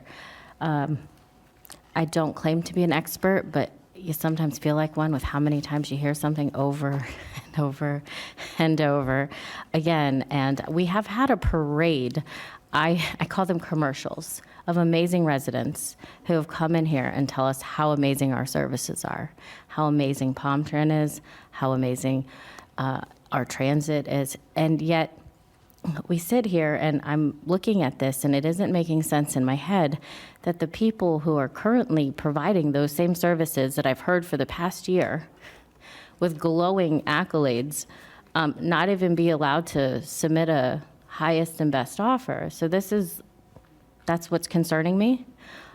We haven't had any problems. I haven't heard residents complaining. I haven't heard, and yet we're considering an almost 20 million plus increase in the name of better service. Where's the problem? Like, why haven't we heard about problems, I guess would be my question. Mr. Bonlaren? Sure. Thank you, Commissioner, for that. And I would say that we have seen some very good service from our current providers over the course of this contract. And I've been very pleased with the work that MV has done. I've been very pleased with the work that First Transit has done. But, you know, the reality of when you go out to bid on any contract is that in the public sector, in the public space, when we go out to bid, you get new bids that come in, you get new ideas and new models that people compete, and we set up a process that's fair so that everybody can compete within that. And I will tell you that there was no guarantee that if we structured this differently to do multiple providers, that anybody would have been the number one and number two at the outset of that either. I mean, and quite frankly, if this contract would have called for two providers, it's possible that the score would have been the same, and MV would have been fifth and First Transit first, and then the others fell where they did. So I think that, just there is a process in place. I think, probably First Transit, MV, and all the other providers have had service that they've lost in other areas of the country that they've provided. But what we've done is we've tried to set up something that we thought was going to be the best process, that was based on feedback that we got from the industry and our peers, that we thought that moving forward would be a good model to move forward with. We thought it was going to result in some cost savings. And I will tell you, just as you've heard, all of the employees that work for First Transit and for MV are all represented by the same union. And I know that union is working very, very closely with them to make sure that there is seamless transition if the board moves forward with this. We think that the contracts that they have in place right now with multiple providers can be confusing to a lot of people. It sort of pits some against the others. So they'll be able to work to get those more uniform. The same way that we negotiate contracts. We don't negotiate those contracts. Those are done by the providers themselves. But again, I think those are some of the things that we've observed, what we've looked at, and when we make these analysis and these comparisons through this process, we ask people to provide the information in a similar way to do it. When that doesn't happen, it creates disparities in things that you get everywhere from price to understanding of the project. And I just go back to, we had a process that had 100 points that were assigned to different areas, price being one of them, and we knew what that market price roughly was to provide the service. It was just sort of the understanding, the overall, management and all of the other components of it. So, and I think the one thing that we did with this RFP too was you safeguard a little bit to have some of those outliners like situations we had back in 2012.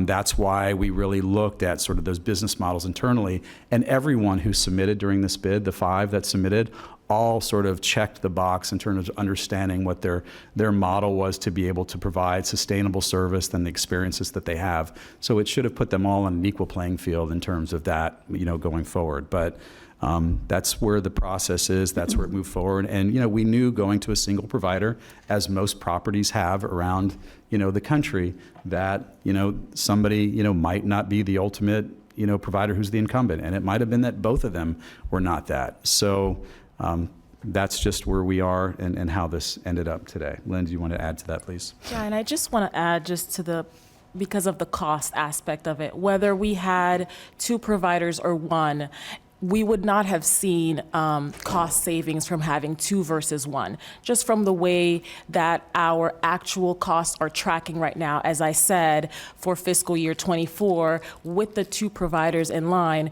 we're about $54 million is what we're projecting through the end of this year.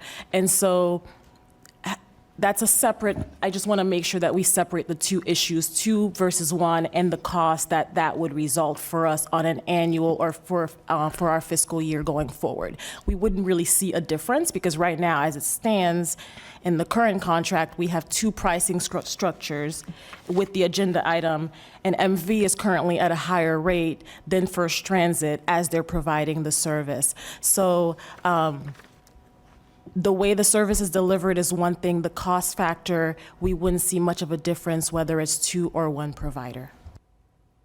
Mayor, follow up? Absolutely. Go right ahead. Thank you. I'm going to hear back from my fellow commissioners, but I will actually, I have some concerns. I mean, cost is one of them. The fact that I don't feel this board, and I haven't heard anything from you otherwise, that this board was the one who made the decision to only go after 1 provider. That was made without our knowledge. have concerns with how this whole process took place. I have concerns that the people who have been brought before us time and time again have said it's an amazing service. I mean, again, like a commercial, that amazing. And I have to tell you that I have serious concerns when somebody who has provided a service for this county and bailed us out. It sounds like I wasn't here in 2012, but it sounds like MV came back and bailed us out of a jam the last time we tried to go to one provider. And either way, that doesn't ultimately make the decision for me. But so many things. Also, one last note, which I really am going to state that really I dislike. We received a 1,219-page backup on this item on March 19th. I don't think that's in a reasonable amount of time for this board to read through 1,200 pages. So, I mean, that's just a side note of this entire process. I am going to make the motion that our current people in our current contracts, I would like those extended a year, and then let's procure this. Let's let everyone go through this process again and put in what they would like and what everyone like. We need to do this. I haven't felt comfortable with this process from anything I've heard. With letters, with not being able to be part of it. So I don't know if the process is a conversation for another day, but the motion is to extend the existing contracts for a year, put this back out, and give the option of 2 providers at least, because I haven't heard from anyone else that we, as a board, decided to go with 1 provider. Thank you. Thank you. And I know Madam you're Mayor. going to put that light on, Commissioner Yes. Bernard. I have a light that went on before yours, and I wonder, is it okay if I recognize Commissioner Barnett? Go right ahead, sir. Thank you, Mayor. If Commissioner Bernard wanted to say something, I can wait. Oh, you're such a gentleman. I'll second the motion, so. That's very good. Okay, very good. All right, Commissioner Barnett, now you can be recognized. Appreciate it. Thank you, Mayor. Just a few questions for my own benefit to clear things up. I've heard it stated a couple of times that it was the Board of Directors, the Board of Commissioners who made the decision to go with 1 provider as opposed to 2. I've heard it said opposite. Todd, can you please, which was it? Yeah. Was it Executive Director Forbes or was it the board? That direction was based on work that our former executive director did in terms of working with industry, working with, just models of peer providers that existed and best practices, and work with our consultant to bring that forward. Okay, thank you. Just a couple of other questions. My district, District 3, has the 2nd highest number of riders of Palm Trans, so this is a particularly important decision that we're making from me and my district. We've heard a little bit about the disaster of 2012. I'm new, I'm the newest commissioner, but I don't think none of us were here in 2012. For staff, are you aware of what is being discussed with regards to this this trouble that happened when we migrated away from MV? Yes, we're very aware of it. We're here, and Lou, if you want to go into a little more detail, Lou lived through that, that moment. So I think it was said by one of the speakers, we picked the wrong provider, and that RFP from 2012 was heavy on price, and we had a provider that didn't deliver the vehicles. That prompted the county to actually provide the vehicles in the next procurement. They didn't have the right size fleet. They didn't have the right process. It was just a really bad. It was actually the old yellow cab that was called Metro was the name, and they bid and they won. And it took us a long time to get out of that, and we had to get out of that by terminating that contract. We put that bid out, and actually we got First Transit and MV came in to save us with another 3rd provider, a smaller provider called Maruti, who ended up not fulfilling their requirements either. So it was difficult. Now going forward, that thought process that Mr. Forbes had was again to align it to those that have worked throughout the country and throughout the state to go to that one provider, seeing that maybe we could get some savings with one provider. You would have one GM, you wouldn't have two GMs, you'd have the labor force would all be trained the same way, have that same benefit package. So there's advantages to that one provider model. Thank you. May I follow up You go on this right ahead, question? Commissioner Barnett. Thank you. I just want to reiterate how important Palm Tran is to the residents in my district, and pursuant to Commissioner Baxter's motion to extend the current contract for 1 year as opposed to accepting staff's recommendation. I'm curious to see what the disruption in service would be if we go ahead and vote to approve Commissioner Baxter's motion. Well, first off, we'd have to sit down with our current providers and see if they can even do that. I mean, obviously, First Transit's been working and making preparations with new facilities and the like under the, transition to this particular contract that we've been, that we presented to you today. So, they've been going through some of those motions, and, the prices are different in that contract today. I mean, I don't know that the providers could necessarily provide the work at the same pricing that we have in our current contracts that we have today, understanding that. So I think staff would have to go back and, take a look at that and see what that type of transition would be, if any, to do that. We were able to move a lot of these forward through a series of different extensions and emergency contracts in terms of sort of incremental changes that we saw from 2019 until today. But again, the market changes being as they are, and then if the request is then to go back out to bid, I mean, we'd have to go back, revise the RFP that we have in place today, put that on the street, and convene a separate committee to do that. So there are a lot of logistical pieces, moving pieces with doing something of this particular size. And so, we've got, some timing constraints too, to when our current, emergency contract that we have in place expires, to putting in place a new contract going forward. And again, I mean, I look at the scores from each of I'll just share with you the scoring from the round that we did, everything being as it is consistent in the RFP, and the board is saying just change it to provide more than one provider or two providers. I mean, First Transit scored 592 points. The number 2 provider, National Express, scored 580 and a quarter points. MTM scored 574.5 points. Super Nice, 475 points, and MV, 426 points. So the difference between MVs at 426 and First Transit at 592 is well over that 100 number that we said, about 160. So, even then, I would, there aren't like there's, 100 different companies that are going to come back and bid and provide you different, ideas, thoughts, et cetera. But, that's a piece of it. And, this is 30 days or so that we have on the transition side from when this contract expires to potentially putting the new one in place. So, I understand, where you're coming from, but I certainly don't know what we would necessarily change about what we've asked for in the contracts, in the RFP that we've put out in terms of going out for a new bid on this. Thank you, Mr. Von Laren. Commissioner Weiss, and then Commissioner Bernard. Thank you, Mayor. I guess my question is, and one of the speakers talked about, and I believe he was from MV.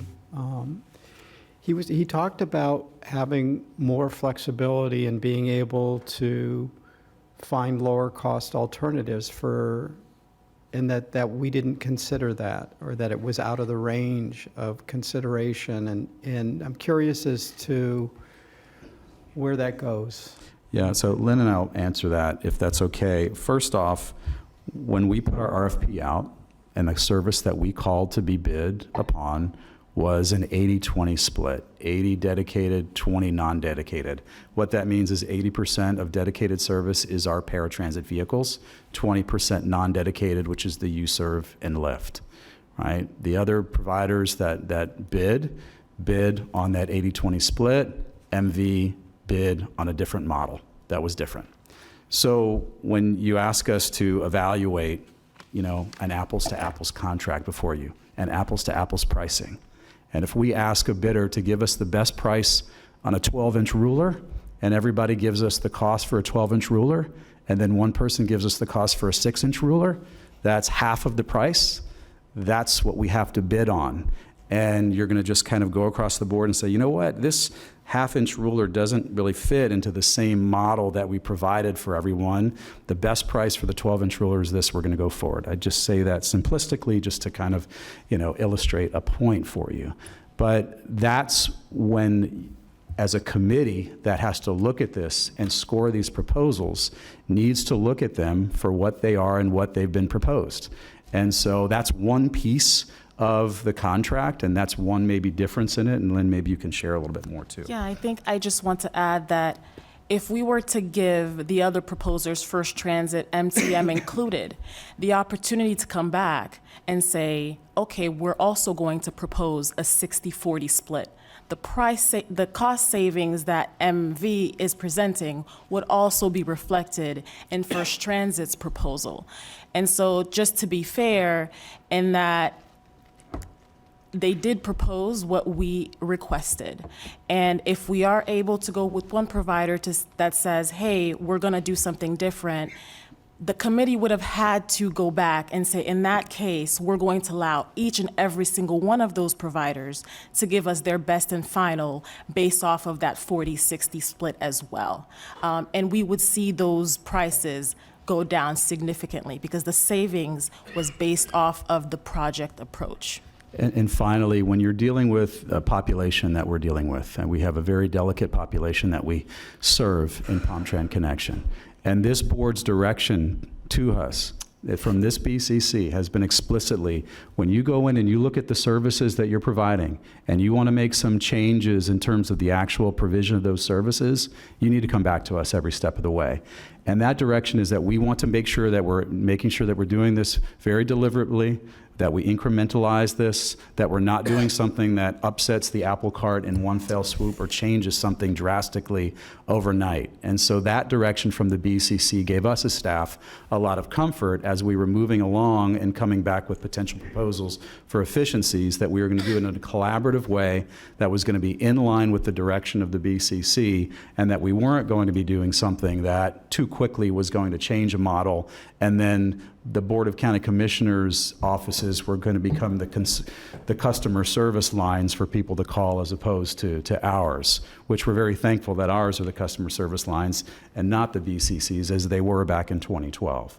And so we have been laser focused on that. The administrator and myself and PalmTran have been very, very deliberate about that as we've talked about how we move forward based on direction from the Board of County Commissioners in doing that. Thank you, sir. So I'm sorry. That's okay. So just to follow up on that, I guess my question though is, and I understand what you all just said, but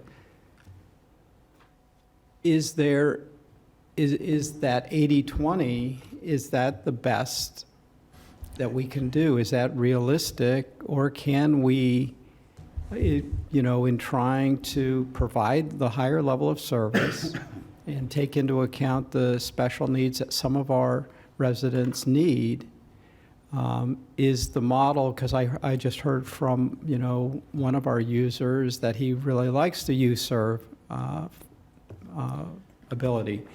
And I know I've talked to some folks when I've been out to Lighthouse for the Blind, and that they really thought the U-Serve that was provided the level of service that they needed. So have we done any analysis to what people's specific needs are and how we should be breaking down that? And if so, was it in the backup and I didn't see it?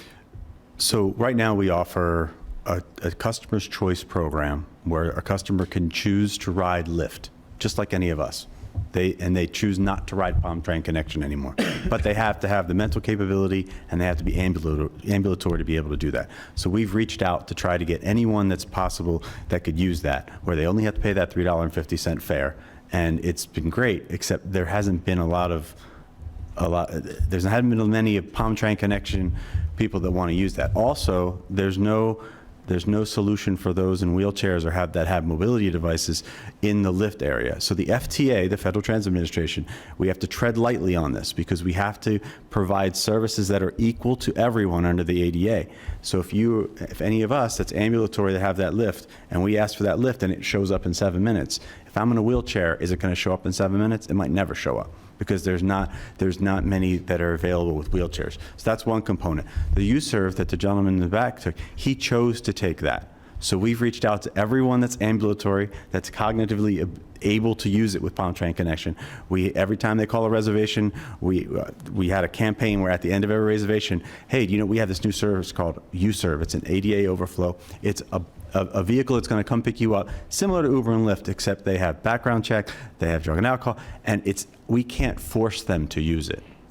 It has to be the rider's choice. So we've had some riders to use it, they just didn't feel comfortable. They felt more comfortable with the Palm Train Connection driver taking them from the door to door, because that's what we do. So our customers here in Palm Beach County are very fragile. As I usually say, they're the frail elderly, the most fragile of our citizens in our community. And they need that special level. Some that can't, we've actually reached out to everyone for UServe, like the Florida Outreach Center for the Blind that uses it.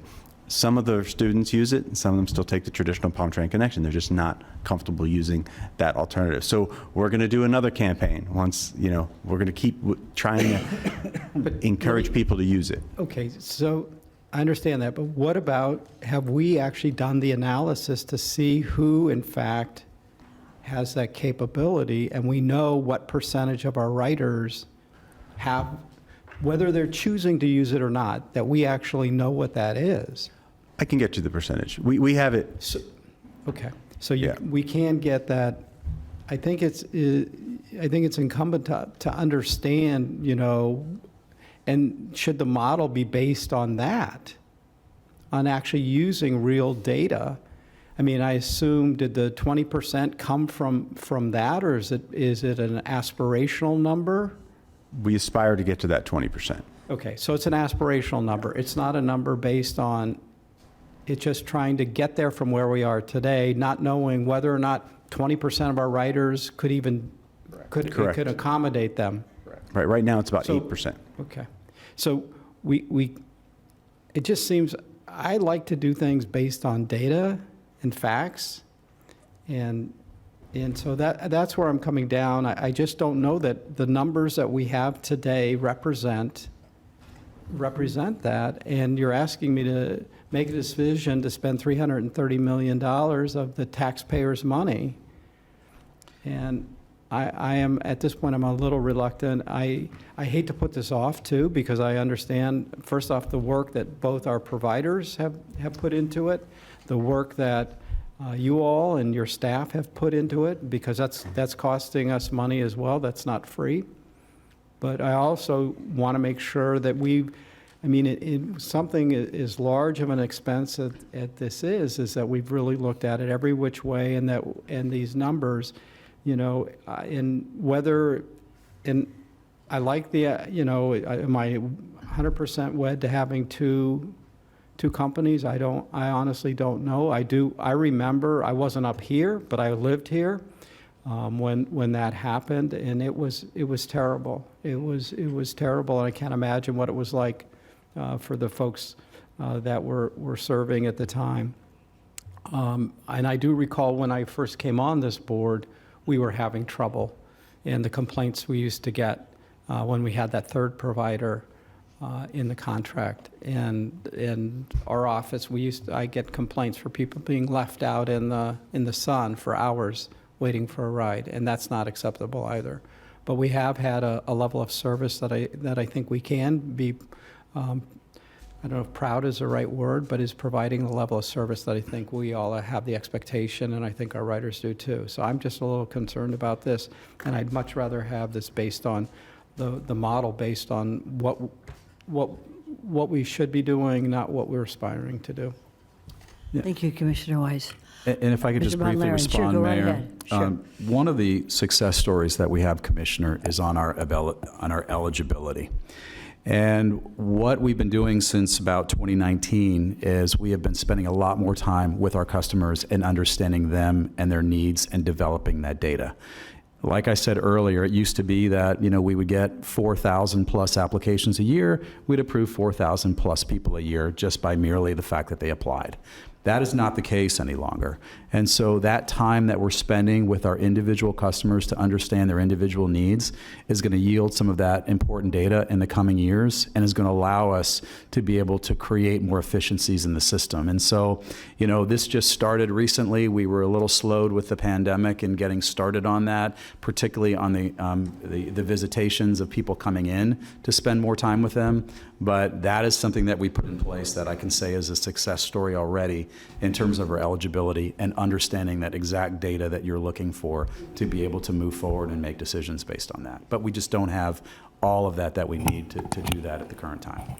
Thank you so much. I'd like to recognize County Administrator Baker. Commissioner Weiss, we are working and have metrics that we track and keep. We will provide those particular metrics that we already have as far as the data is concerned.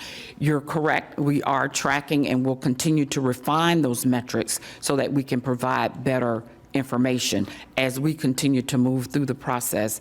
This board has been very clear on what you're looking for. And part of our process has been to bring those individuals in so that we can determine, do they actually need the PalmTran connection service, or can they ride a regular bus with some type of assistance, such as kneeling buses, et cetera. So some of those things we are looking at and have looked at and will continue to review so we can bring the number of customers that come in and qualify for these type services. It makes sense. We will continue to do it. We're looking to bring down this cost, but I want you to know that we do have some metrics. The 20% is aspirational. That's why we thought the 40% was reaching a bit far.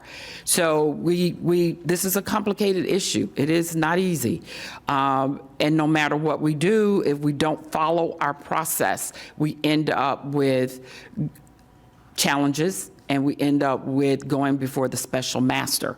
And so what we're trying to do is make sure I'm holding staff accountable. If we put it in the RFP, that is how we need to evaluate it. Because if we don't, we end up before the special masters and sometimes in lawsuits. And so we're trying to keep that cost down as well.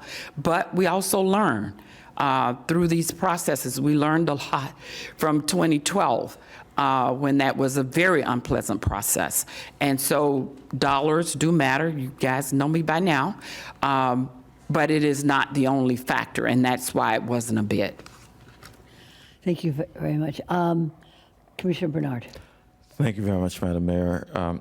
I support the motion for us to do the 1-year extension and to keep the 2 providers. And, if you're going out, I think that if you're going out for another RFP, I think it's very important for us to really get the data in regards to what are the lower cost alternatives. So in that way, or maybe you let the providers, provide some of that information to you. So in that way, we can figure out exactly what's the best way for us to save some dollars. And I think that we do need to, even in the RFP scoring process, we do need to increase pricing to increase the pricing, because that's important to us. And then I didn't know about the history about the one service provider, but hearing what I just heard today, there's no way that I would want to keep one service provider, with what happened in 2012. So, you said, Todd, you kept us abreast every step of the way. But, you PalmTran staff made the decision to go with one service provider and not bring it to this board. How did you keep us in step aware of every step of the way when we didn't make that decision. Palm Trend staff made that decision, and I didn't know about the history of what happened. So I'm like disgusted that, that we've had this issue in 2012, and now you want me to go with one service provider. All right, let me just say something, and I'm going to recognize you, Commissioner Baxter, to close it up, because it was your motion. I think what's happening is, I said there are two issues. One is a process of deciding on RFP, and the other is the process of eligibility of ridership.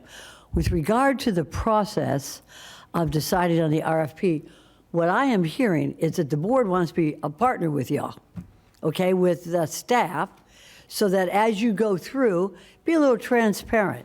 Because when you're transparent with us, you're transparent with the people. And I didn't know that we had a contractor who didn't even have corporate offices in the state of Florida. And other commissioners here didn't know certain things that maybe years ago it was all right. You came before the Board of County Commissioners and we went ahead and affirmed it or negated it. But this board, we want to be part of the process. It needs to be a little more transparent so that we know as you go through, because we're looking at these numbers, and I don't want to go into the specifics, but we need to know a little bit more about how the process works. The models work. The commissioner wants to know about the numbers. Other commissioners want to know the single and the two companies writing it. So we really need to be a little more transparent. It's a new thing. I get a sense, Todd, that this board wants to be more involved in the process. So bring us in. We're pretty smart. You'd be surprised. And we can learn from this. So at the end of the day, don't laugh, Commissioner, just because you're good at numbers. At the end of the day, we're not looking at, wow, this is, Commissioner Baxter said we got all this pay. We can't read it in a couple of days. But we're along for the ride, so to speak. So at the end of the day, it's a communal workshop, agenda that we can really agree with you on. And like you talked about, a third-party mediator that came in, and who is a third-party mediator? I don't know who it was. Who decided? What business? What law firm? What company is this? So I'm sure they're very good. Let us know beforehand. We'll be your good partners on this. The second thing is the process of eligibility of ridership. It was mentioned in the staff report that there's somebody who's like maybe takes a phone call and says, where are you going? Who are you? Who is this person who decides whether someone has a disability and needs Palm Tram, or someone who just missed the bus and wants to have a door-to-door ridership? So the process of ridership, to me, is a point that as we go through this process again, I'd like to look at public-private partnerships with our adult daycare centers, with employment. If there's a business there and they've got a good employee, that employee is taking a Palm Tram, maybe the business could contribute a little bit to that ridership instead of the county taxpayers picking it up all the time. So these are things that I'd like for you, and I'm sure they're part of the record. Also, I'd like to pose a question that hasn't been brought up before, but homeless folks. If there's a homeless person in, say, any of these areas in the county, and someone calls in and says, they need to, we need to take them to a shelter. Do we need to get a law enforcement vehicle to take them to a shelter? Or can Palm Tram, you don't have to answer this because we probably don't have the answer, but I'd like to look at this, especially in light of the new law, to look at it in terms of if there's a retailer and says there's a homeless person there, could I have somebody take this person to a shelter to get help? Then I think we need to look at that in terms of eligibility for ridership. So with that, I'm going to recognize the person who made the motion, Commissioner Baxter, to bring it home. Thank you. I do stand by my motion, but they brought up some questions that I had. You had said that something about the 60-40 split was bid on, and that's why it came in lower? So you're saying the non-committed costs less? Well, we're saying that in the proposal that came before us, the ones that bid on the 80-20 split were, higher from a pricing perspective than the one proposal that did something different and had a different 60-40 split from dedicated versus non-dedicated. I'm going to save that conversation for another day because I think we're all hungry. Okay. But I mean, that's not that wasn't our bid. That was the bid from the providers that came in, what they shared. I understand that, but we've been saying all along, finding ways to save money. Let's find ways to save money. And now what you've said is that I did the numbers, and out of 872,939 passenger trips over the past year, there's at least 3 areas here where I think could have been used that would reach that 40% mark. I mean, we literally have secondary education, which to me is like a college. So college students can very well use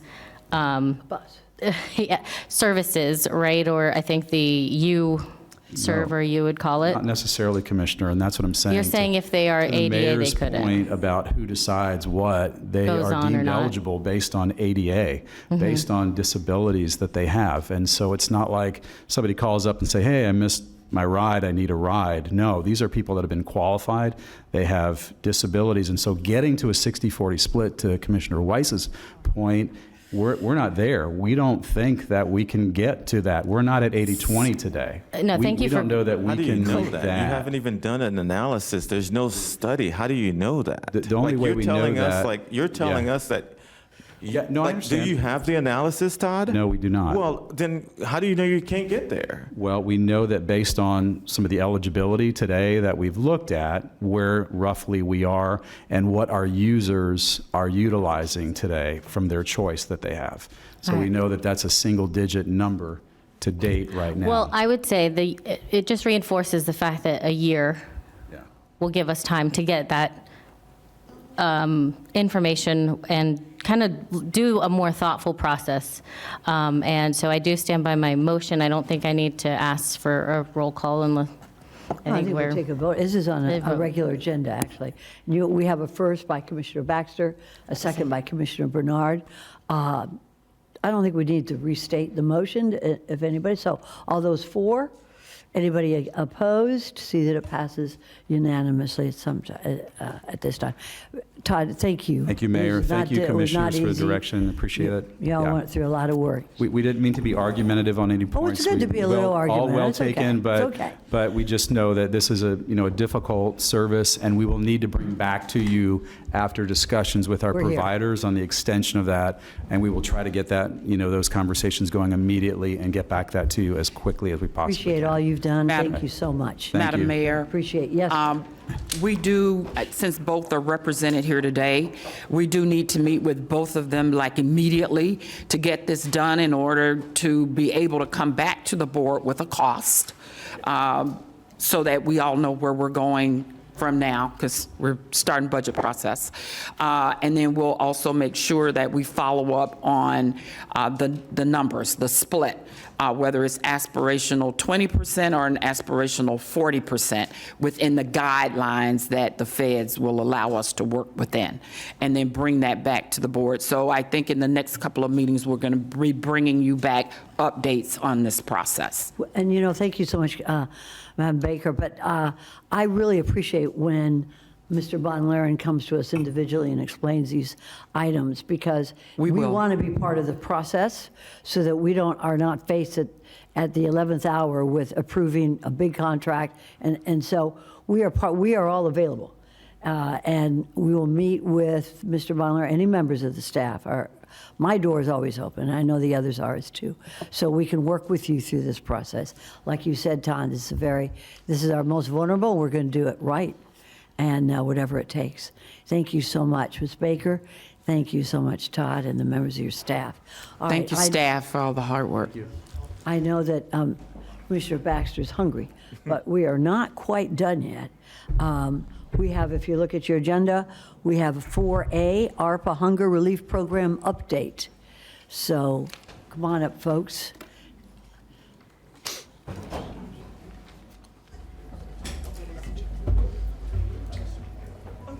Talk about it. You want 5 minutes? Okay, while the staff's coming up here, why don't we take, how about to 12:15? I'm sorry, 12:30. Done, 12:30.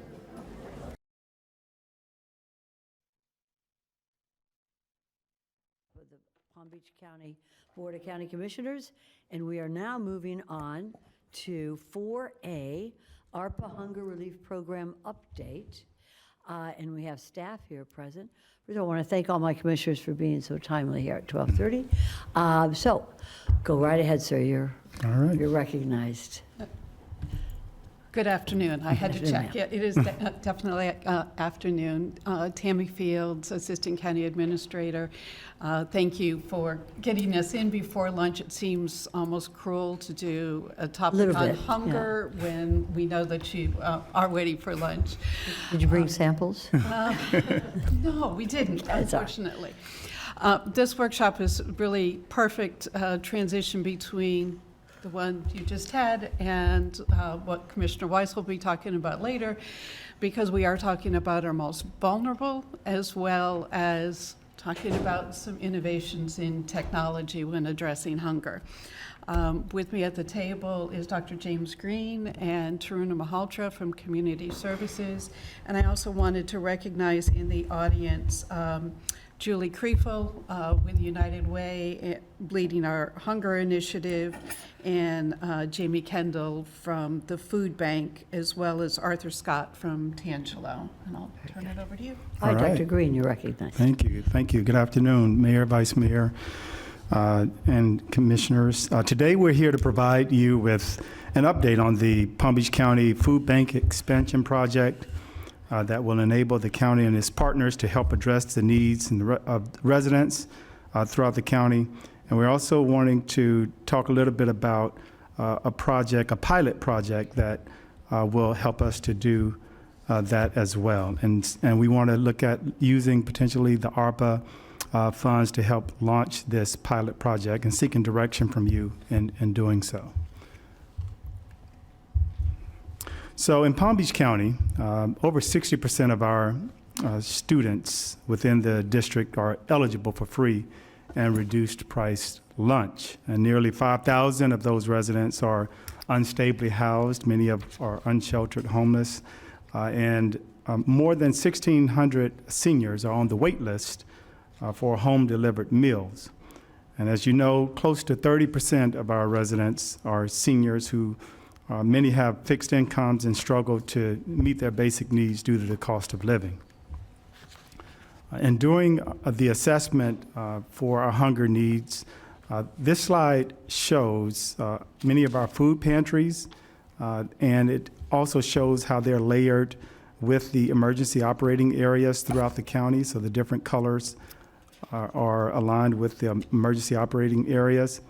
It also shows the food deserts, which is marked by the yellow star, which are identified as low income and low access areas along the census tracts. And so there you can see some of the gaps that are identified throughout Palm Beach County and identified as food deserts. Now, our community came together back in 2015, nearly a decade ago, to develop a plan that will help address some of the hunger needs in Palm Beach County. And the county partnered with United Way, Palm Beach County, and a host of other agencies to hire a VP of Hunger Relief, and key stakeholders work together to develop strategies, tactics, and outcomes for these local efforts. And highlighted in yellow are some of the strategies and outcomes that these projects that we're about to discuss with you will help achieve. And more specifically, it will help facilitate the creation of a stronger and more comprehensive and coordinated system of supports for the individuals and families who are food insecure. It will significantly increase the volume of nutritious food available to distribute and connect food insecure residents to an array of services available to promote their long-term self-sufficiency through job training and other supports. And this slide shows you where the Board of County Commissioners back in July of 2021 approved a set of strategies to expend some of the ARPA dollars that were allocated. And you can see there for hunger relief infrastructure, 10 million was allocated towards hunger relief.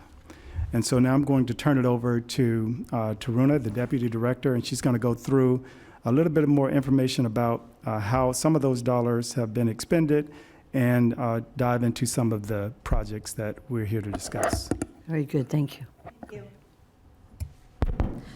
United Way actually contributed to this project along with the county. County put it in $5.7 million, and United Way contributed over $3.1 million for the commercial kitchen.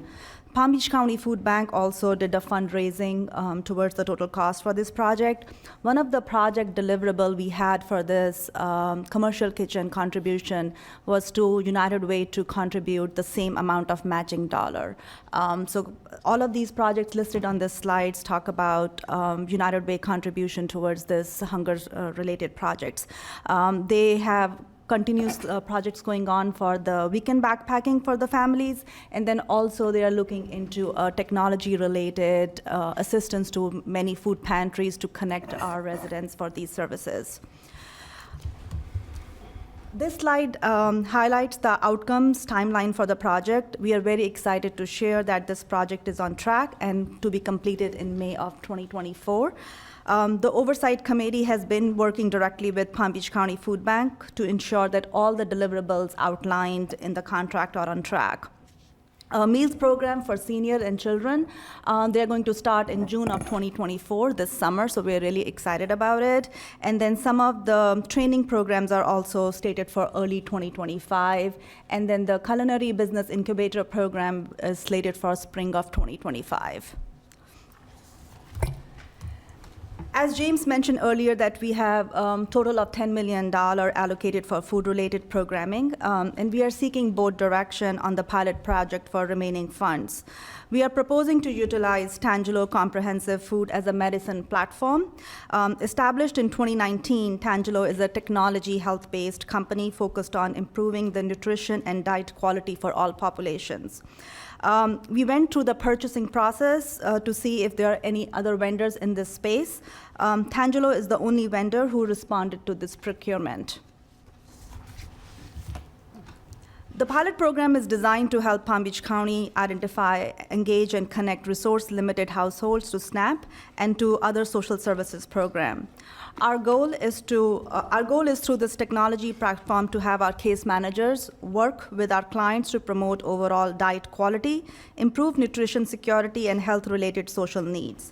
This slide outlines the programs which will give the 12-month access to food with a focus on connected clients to the SNAPs, or to have existing SNAP clients utilize the platform to get more value on the dollars. Tangelo is a very data-driven, direct-to-household food and social benefit management solution. It also provides us a dietary assessment tool. This will allow us to strengthen Palm Beach County local economy as well, to make sure that we use the food recovery options. County will work with Tangelo to leverage local small and underserved farms to create a reliable and create a market for farms while also providing healthy and affordable food to households in needs. In addition to shelf-stable boxes, medical tailored meals, or combo meal, this program is going to partner with Palm Beach County Food Bank to have outreach worker enroll clients in SNAP program as an incentive. Currently, there is a huge wait list for clients to be on a SNAP, and the process is very lengthy. So this will allow us to give the incentive to clients to get on the Tangelo. As we mentioned, that this is a technology platform, it will allow us to use the data for analysis and centralize all other resources in one platform for clients to tap. This can also act as a centralized repository, which is uniquely designed to place households at center of these resources. This will allow us to have local food marketplace and free home delivery to meet each household's immediate food need while making sure that the households are connected with the set of programs and services. We are proposing to use this platform to promote better health outcomes and have personalized clinical interventions for our residents. We will be having the pre-test and the post-test and make sure that the clients have access to the dietitian to get some nutritional related programming in their case plans. This will also allow us to have all the data at one place and use the platform for any future engagement with the residents. For example, we can do more surveys, or if we need to push any information out to the clients, we can use this platform. The most benefit which we can see from the Tangelo data dashboard is to get the real-time program deployment. This can use us to connect households with appropriate resources, and then making sure that the case managers can do the care coordination through an online tool. This slide is the first year budget which we are proposing. We are proposing to enroll 1,000 clients in the first year and then scale up or maintain with the existing clientele in the following year. The first year cost for the Tangelo will be $1.4 million. This will be $116 per person each month, a box delivery to their home address. And then we are also proposing to have 2 SNAP outreach workers assigned to this project who will be recruiting clients and making sure that they go through the whole SNAP process and get SNAP benefit, and then eventually able to use SNAP dollars to get Tangelo and then to reduce the cost from the county side. This was kind of a quick presentation, but we can answer any questions about this platform. Very good. Thank you. Commissioner Weiss. Thank you. Thank you for the presentation. So would the county own the data? Yes. So the county will have the access to the data, and we will hold the data with us. So I guess, so you'll be able to download this. This will be downloadable data. So you'll, at the end, as you're doing this pilot, you're not going to have, we've had situations where we license technology and we don't own the data, and then we can't get our own data back.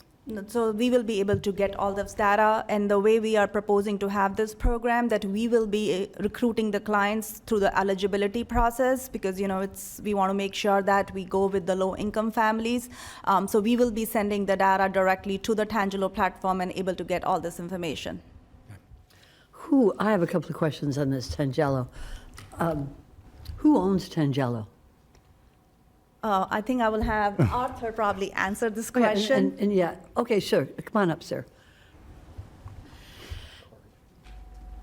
Sure. If you could state your name. I'm not going to put you on a 3-minute thing here, but I have a couple of questions for you. First of all, would you state your name and your company? Yes, Arthur Scott. I work for Tangelo. I'm the Executive Vice President of Government Affairs. Okay. Is it a nonprofit? Is it a profit? Is it? We are a based in for-profit, Florida? yes, ma'am. We are I believe it's specifically classified as a public benefit corporation. So we are doing social good, but we are a for-profit company. Our founder and CEO is named Jeremy Cooley. Excuse me, and this may be a little long-winded, but he actually founded the company because of a personal experience with his father, who actually he was diagnosed with terminal colon cancer, and kind of unwilling to accept the diagnosis they had received. They went militant on his diet and actually elongated what they were expecting to have with him, and they saw, hey, there's kind of something to this eating healthy thing. And so that's kind of where it all started and snowballed, and we were originally designed to actually do programs for hospitals and managed care providers and insurance, and brought me on board to figure out what the solution is for state and local governments. Very good. So it is is it a Florida corporation?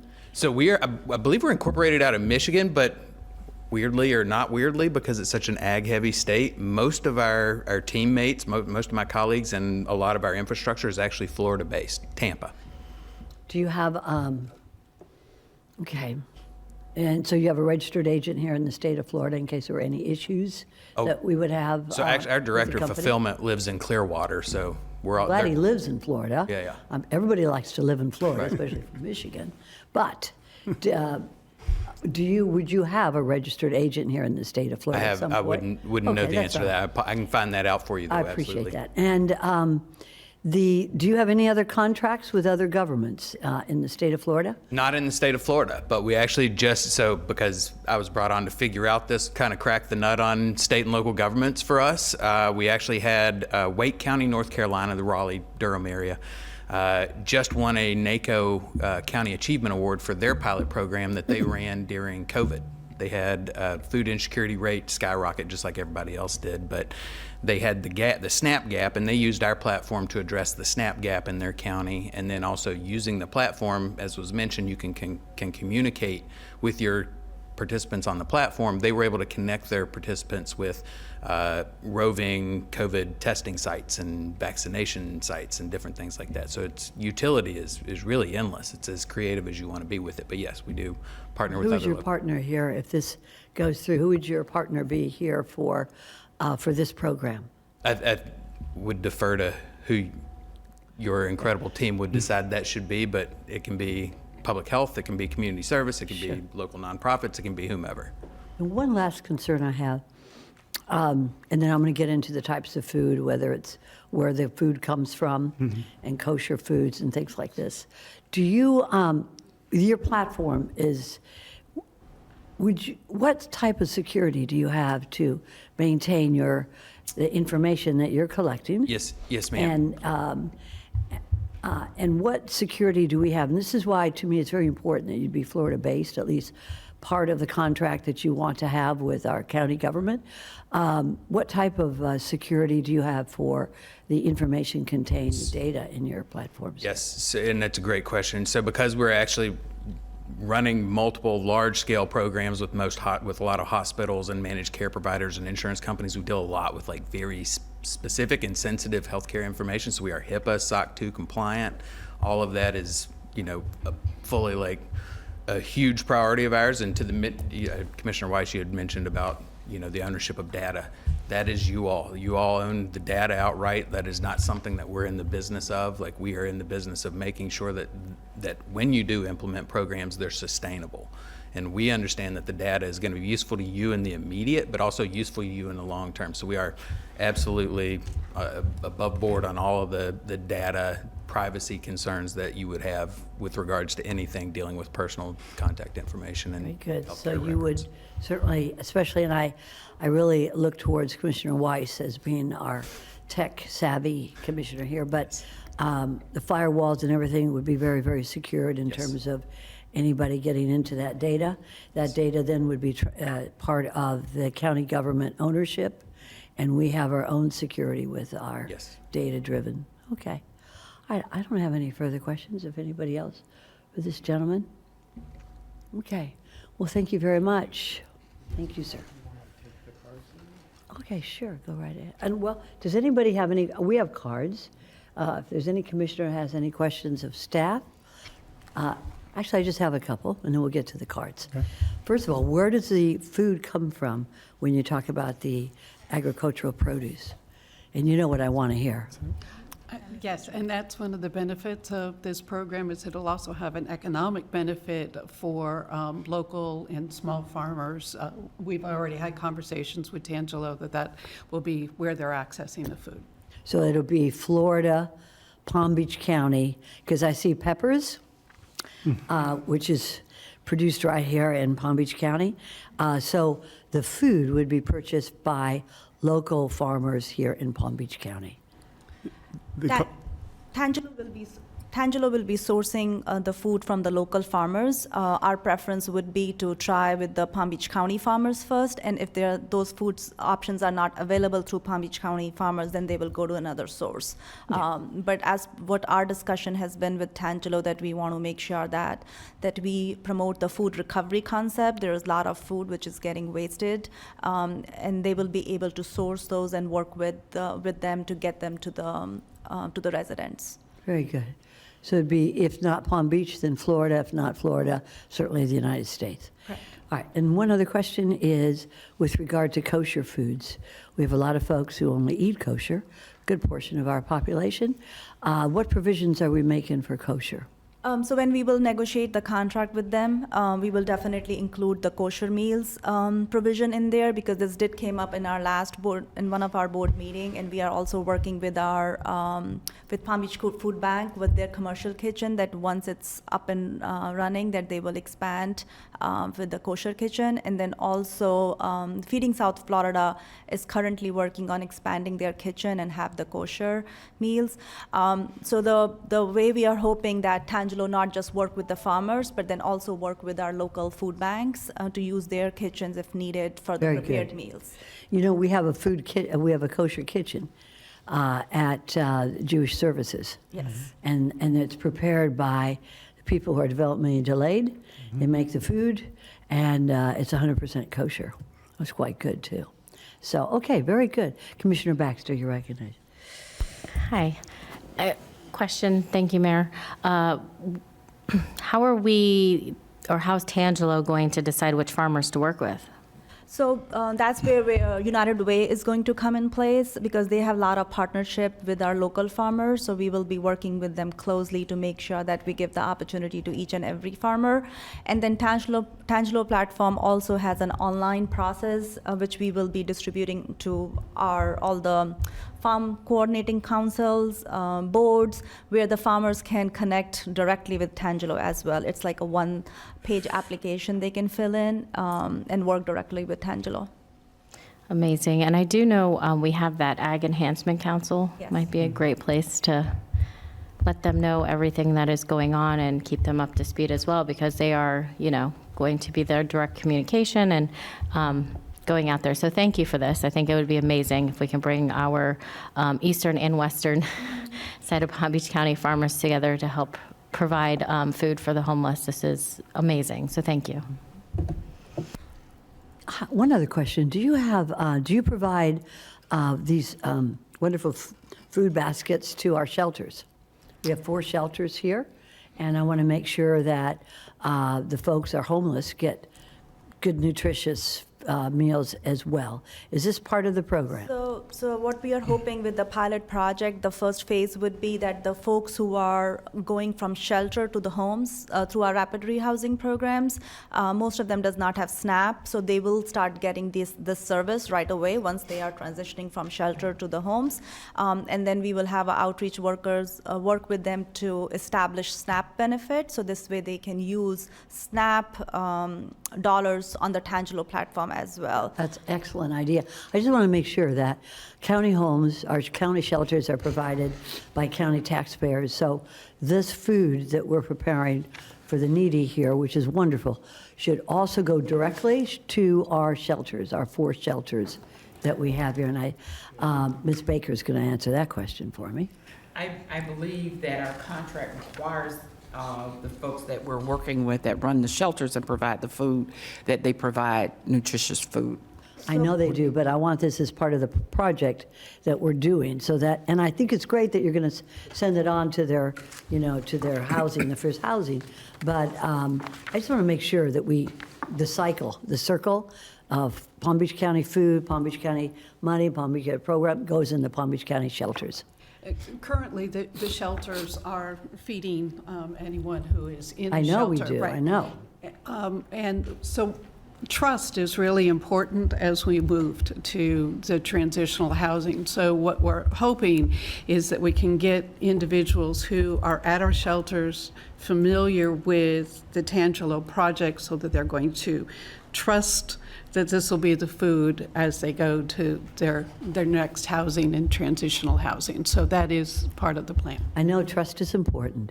I just want to be sure that this food goes to our shelters. Yeah, so Yes? Okay. one distinction I do want to make, this is individualized platform, so each client will go in the system and then set up their Tangelo registration, and they can decide what food they want, Very good. what kind Thank of stuff they need, and if they want that food to be delivered at the shelter, they can. Though we are working with Homeless Coalition, and they are taking care of the food provisions, and then we are hoping that once our commercial kitchen is up and running, that they start providing the food options in our shelters as well. Yeah, so we can make Mayor, it. I'm sorry. Mayor, what we will be moving toward, this is a pilot, and so we'll take your comments into consideration. We're really trying to set this up so that it provides the homeless that have no meals or are starting to get in a position they can have these meals. The folks currently in the shelter, we look for them to get fresh foods from our farmers, gleaning and all that other good stuff that we work with. So give us an opportunity to look at how we can fold this in, because we currently provide that service to our residents in the shelter. This is so that individuals not necessarily in the shelter will be able to receive these. This is a Excellent. pilot Thank you that we're so working much. on. Thank you. Commissioner Barnett. Thank you, Mayor. This pilot project, has it been implemented in any other jurisdictions? Or are we the test? Not in Florida, but in Colorado and North Carolina, and we actually had conversations with both of those counties and kind of learned from their successes, what they struggled with, and then when we will be negotiating a contract, we will be putting some of those measures in place. Okay, will you be able to share some of that information on their successes? Yes. Thank you. All right. Thank you. We have cards now, if there are no other questions. Commissioner Weiss is going to read the cards. Thank you, Mayor. Mr. Scott, do you want to be heard again? Okay. Wave and support. Okay, thank you. Seth Bernstein, is he gone? He had to leave for another meeting. No worries. Julie Kriefel, and then Jamie. Good afternoon, you're recognized. Thank you. Good afternoon, everyone. Thanks for having me here. Mayor, Commissioners, Ms. Baker, appreciate the opportunity. I'm speaking on behalf of Dr. Seth Bernstein since he had to leave. As you know, I'm Julie Kriefel. I oversee the Hunger Relief Initiative for United Way of Palm Beach County. Many of the items that Seth wanted me to touch on today, Taruna, you've already touched on in your presentation, so thank you for that. We're always happy to be here in front of the Palm Beach County Commission. As you probably know, United Way of Palm Beach County has been in the community for 95 years, looking to support all of our residents in many, many different aspects, and in this case, for hunger relief. We also want to thank you on behalf of not only United Way, but the more than 132,000 residents in Palm Beach County who are food insecure, and for your support with the food bank's kitchen expansion and the food processing facility, which will enable, as Taruna mentioned earlier, increased partnerships with farmers, local farmers, and providing meals year-round to seniors, children, emergency situations, and so forth. I do want to mention, if you don't mind, when you were talking about the connections with the farmers, and Taruna was saying that would be part of what United Way would do. We work closely with a nonprofit, a statewide nonprofit called Florida Impact. Their mission is to end hunger in the state of Florida. They recently received a very large grant from Feeding Florida to connect local farmers to these kinds of programs. And they are going to be providing a person in Palm Beach County to help support that too. So that's very exciting. We're very, very pleased about that. Really, we're just thrilled to be part of the Hunger Relief. Thank you for your steps with Tangelo, and we'll look forward to being part of that, supporting that. We're in support of it, of course.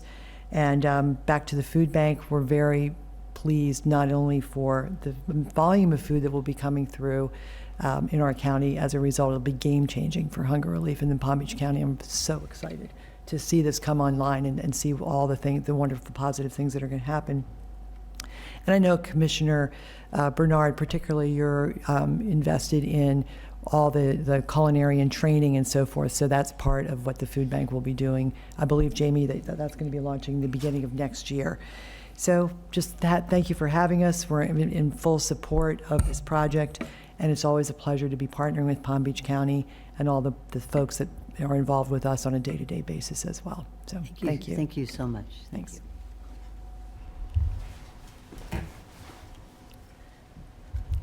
Thank you. Good morning. Good afternoon. Yeah, state your name. You'll be recognized. Jamie Kendall, and I'm the CEO of the Palm Beach County Food Bank. I just wanted to thank the county commissioners and the county staff for all that they've done for the food bank. We've seen tremendous growth over the past 3 years coming out of COVID.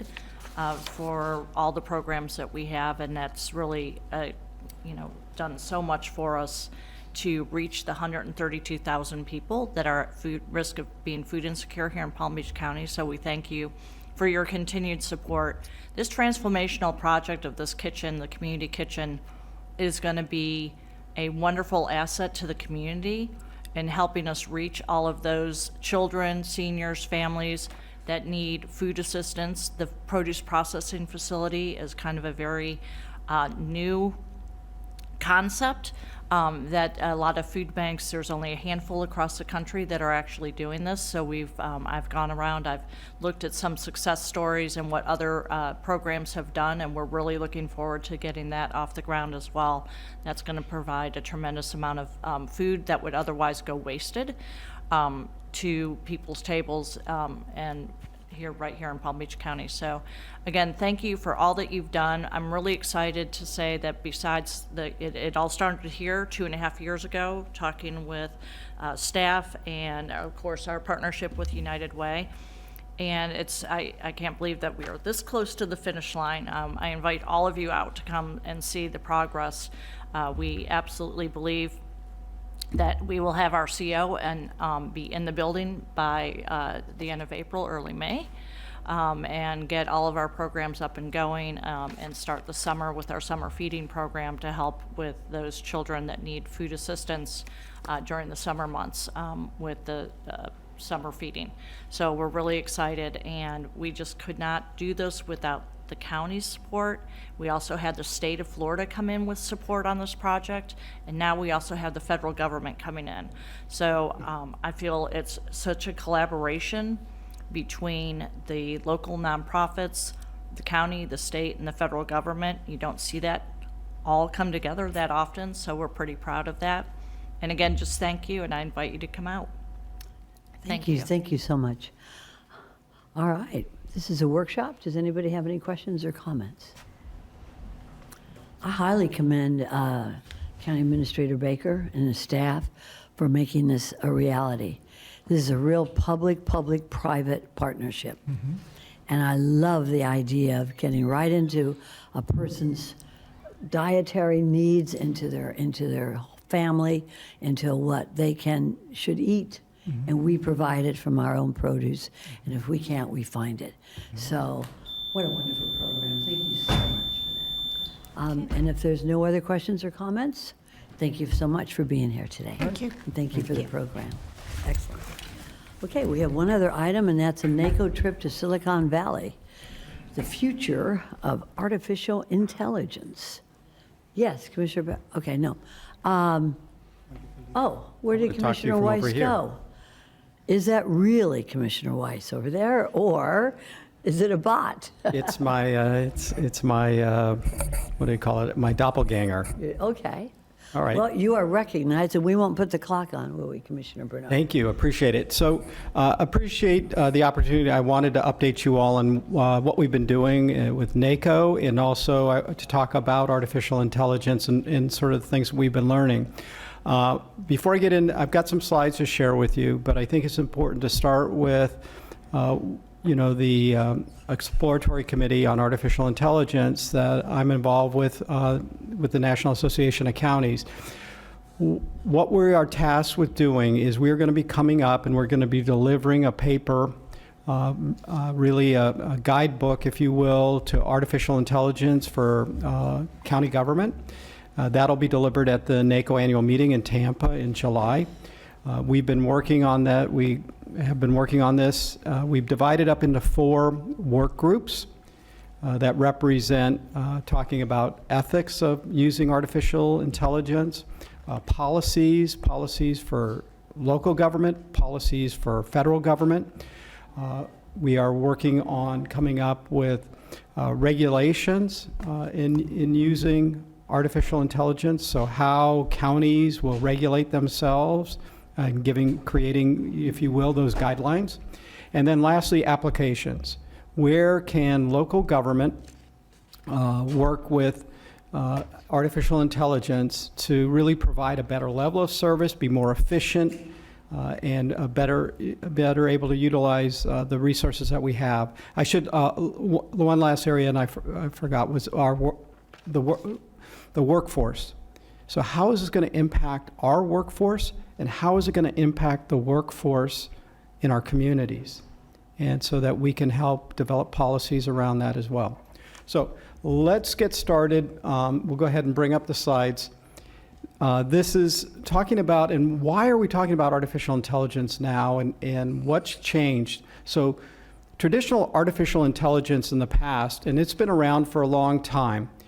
If you've, for example, you use social media, you see a video of, let's say, cats, and you like that, and then all of a sudden, in your video stream or in your social media stream, you start getting videos of cats popping up. Well, that's artificial intelligence using an algorithm that says, well, somebody likes this kind of video, we're going to now feed them that. And that's one type of artificial intelligence. It's not very smart.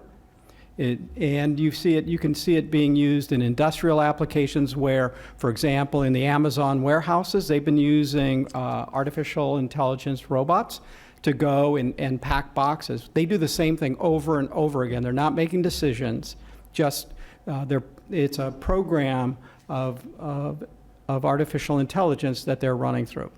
What's changed now is something called generative AI. And what is generative AI? So as an example, we now have models that you can pose a question to that will come up and generate a totally new response. It's in a way, and I don't want to say it's thinking because that's only something that human beings can do, but it mimics the way we think. And that's what's changed. In the past, when you had other types of artificial intelligence, you needed to have special skills, scientists, computer scientists, to be able to program them. With generative AI, it can speak to us, in our case, in English, but if you don't speak English, it can speak to you in whatever language that you do speak. And it will understand your question, potentially, or tell you it doesn't understand your question, and it'll respond in a very human-like way. You can also ask it to create images. So instead of just putting pixels on the screen, it can create a complete image by your description of what you're asking it to create. It can speak. You can give it a voice. It can hear, so you can speak to it without typing. It can see because it has access to cameras. And in fact, they've given it the ability in some cases to smell. And I'll tell you a little bit about that. So we go to the next slide. Scary. We use something called prompts too in order to get it to respond. And I'm going to show you that. We're going to look at some examples. That's the original UNIVAC. It took up a room. That computer took up a room, and it has less power than your little phones do today. Your smartphones are much more powerful than that computer was. What happened was it's a convergence, and why we're talking about it today is it was a convergence of both the computational power that we've developed, and a lot of that technology was developed here in the United States, and the development of the internet. Because you needed two things for these models. You needed the computational power, but you also needed the data to train it on. And so the internet is providing that data. So it goes out, it takes lots of data from across the internet, and that's what they train the models on. Next slide, please. This is Congressman Ted Lieu. Artificial intelligence because it can cause great harm to society. So we've heard, we've seen the stories about some of the concerns people have about artificial intelligence and the harms that it potentially could cause. And that's one of the areas that we're really discussing in our work groups is how do we protect our population? How do we protect our country? But while taking advantage of this technology. So there's ethical considerations. For example, if you were to train a model or ask it about mortgage applications, in the past in this country, we had something called redlining. Well, if you train it on the data that was used to, from redlining, where they didn't provide mortgages to certain areas, well, that would create a bias in the model, and it would say, well, this is not a good place to lend a mortgage, to create a mortgage. So what you need to do is you need to work against those biases, understand where they are, and make sure that they're not in your model. And so that's some of the things we're learning about as this technology is developing, and we need to put the guardrails in place to protect against those kinds of things.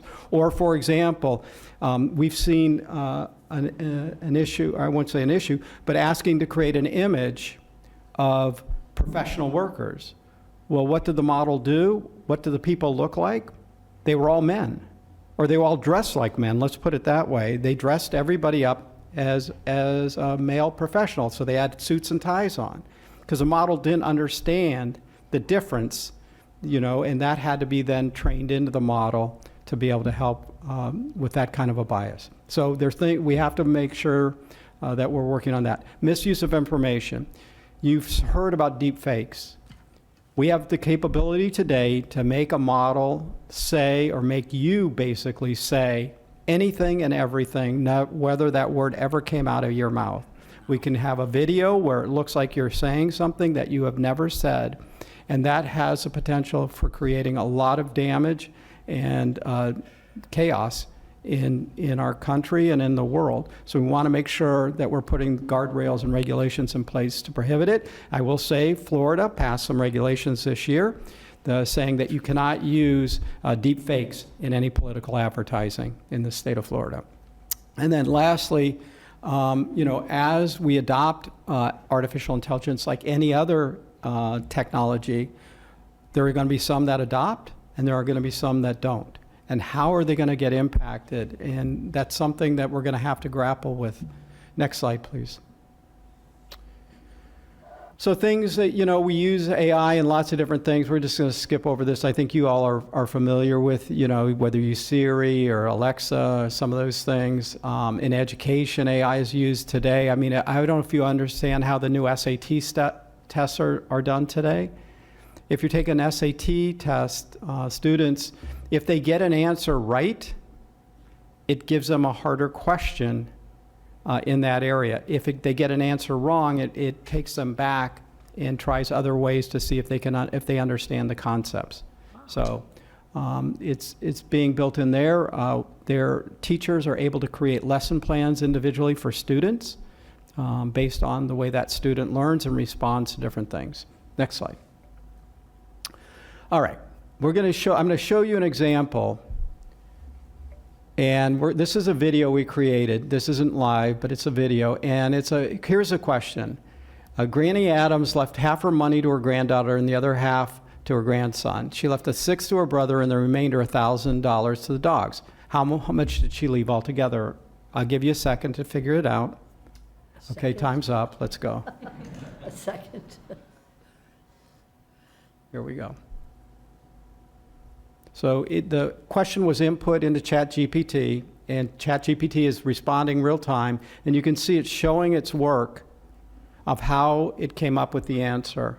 So that gives us confidence in what it did because it showed us how it came up with that answer, and the answer in this case is $12,000. So not that complicated of a question, but it's showing just as an example. Let's go ahead, let's try something else. How about this? You ever see parking signs like this? Try and figure out when you can park. So this is an image. We're going to feed this into AI, and we're going to let it read the signs and then come up with the answer of when it's legal to park. Let's go ahead. This is a real sign too, by the way, in Culver City, California. So it's been given the question, and here it goes. So we uploaded the image. And it's thinking. It's going to think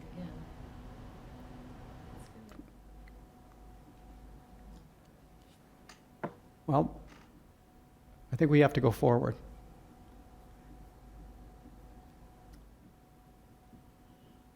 Signs are located, okay. All right, if we can't get it, let's go.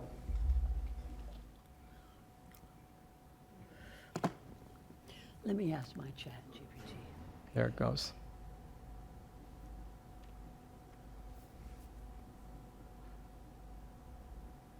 So let's talk, while it's answering that, you know, what are some of the applications that we can be thinking about right now in government? Plan review, low-hanging fruit for this technology. So over in building and PZ&B, the ability to read plans, the ability to help guide people in getting permits. So chatbots. New York City has implemented a chatbot using ChatGPT with their data. We can look at, in the area of community services, in filling out applications. Today, if you apply for benefits, a lot of these programs require individual applications filled out. AI can fill it out one time.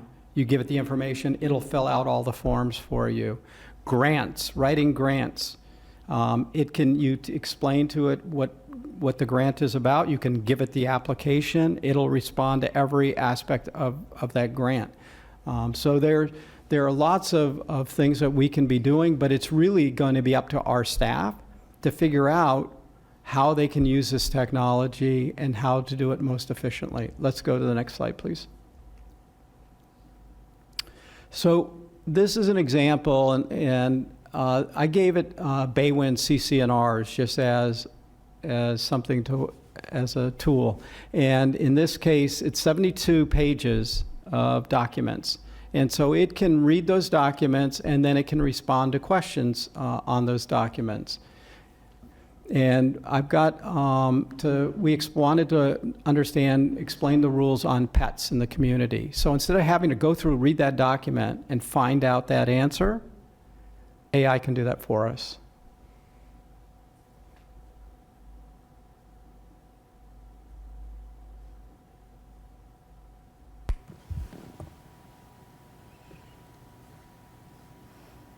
So we're going to ask the question, and here comes the answer. Excuse me, Turns Commissioner. out you can have two pets. Have we uploaded our ULDC yet?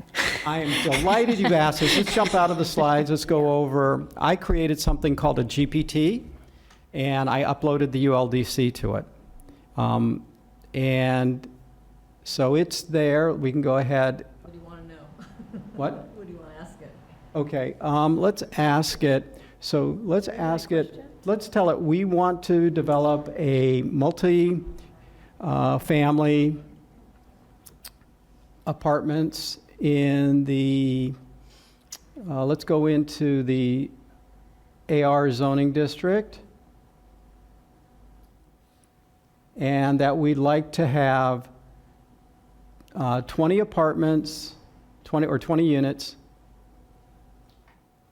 and we're going to have 5 of those be studios. 5 of them will be 1-bedrooms, and 10 will be 2-bedroom. And let's figure out how many parking places do we need. 10 will be 2 bedrooms? The last 10 will be 2 bedrooms. And how many parking places is required?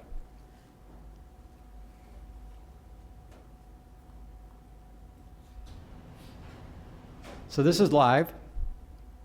We'll see how well this works. It's thinking. Here it goes. So it's going to read the ULDC. Here we go.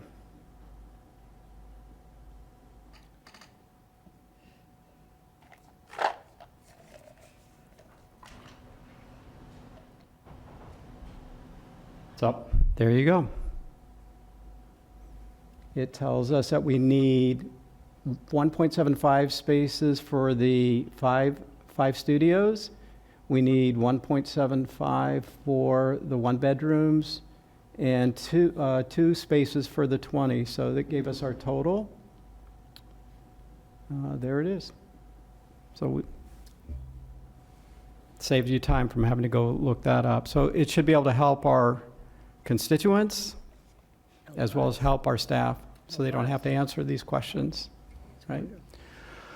Let's just real quick What's that? Want to show the traffic video? No, one of the areas, though, as you guys know, that's really important, and AI is going to help change for us, is traffic and managing traffic, because it can determine a car, a truck, a bus, a human being, a pedestrian, a bicyclist, and help coordinate the traffic lights throughout the network. And that's what I've been talking about when we talk about adaptive signal technology. It's using AI and cameras and sensors to see what's happening and make changes real time as to what's happening to our system. They've had good success in other communities in improving traffic flows. So far, we're up for some pilot projects coming in to Palm Beach County, and once the governor hopefully signs off on them, we get the money and we can move forward and start to show our constituents what's going to be possible. We're going to need to look for funding for these projects, but we're talking about transportation, some kind of transportation funding, and that could be utilized for this as well. So I just want to leave you with, because I know we're short on time, that the possibilities today, we're just in the beginning of this. This technology came out in 2018, so it was really young. We can expect to see lots of improvements, but areas of healthcare and medical science, in areas of education, the ways to improve our lives, we're going to have the ability to have our own agents or our own assistants. And if you think about for employers, you get a new employee, maybe they've had a year or two of experience, but you give them an artificial intelligence assistant, they can now operate at the level of a very tenured employee who has access to a lot more knowledge than they would have otherwise. So they'll have an assistant that can work with them to help them be able to do their jobs better at a much higher level, improving our output and our efficiencies in our businesses. I think what's really important is that this country, we have to stay ahead. There's people, we have adversaries that would certainly be happy to do us harm, that would be happy to introduce bad things to us. And so we need technology, and we need this technology to stay ahead of them. We're using it in military applications. They're using it in emergency applications. So I guess to leave you with, this is the beginning. We need to, as a community, I think it's important for us that we embrace this technology. And I want us to be a leader in the forefront. I've been out now, this presentation you've seen, it takes me a little bit longer. I go out in the communities, but I've done, I think, about 8 of these now throughout the community, explaining to folks, what it is, how it works, and some of the things that we can look forward to. But I wanted to make sure you all were aware of it, and the only way we could do it is to meet with you at a workshop. So Excellent. I appreciate your time this afternoon. Commissioner. We have a question for you from Commissioner Happy to Barnett. answer any questions. I love this with my staff, my colleagues. I'm not my staff. Commissioner Barnett, you're recognized. Thank you, Mayor, and thank you, Commissioner Weiss, for your presentation. Very eye-opening. These tools you've presented are tools to help our staff. For instance, the GPT that you created to interpret the ULDC. These are tools not meant to replace staff or their expert opinions, but to help them in coming to us with better improved recommendations. So it's not to replace them, but it's to assist them and to assist our constituents, right? So that they can focus on things that, they've gone to school or what they've trained for, to really focus on those things rather than on some of the more repetitive, mundane tasks that could be easily handed off. And let me also be clear, no one's talking about letting AI loose on its own. That everything that comes from AI needs to be reviewed. And I have plenty of examples of it coming up with wrong answers or makes up answers. And so we want to make sure that human beings are reviewing what it's doing. All right, thank you so much. Just 1 second, Commissioner Weiss, Commissioner Baxter, and then Commissioner Bernard. Thank you, Mayor.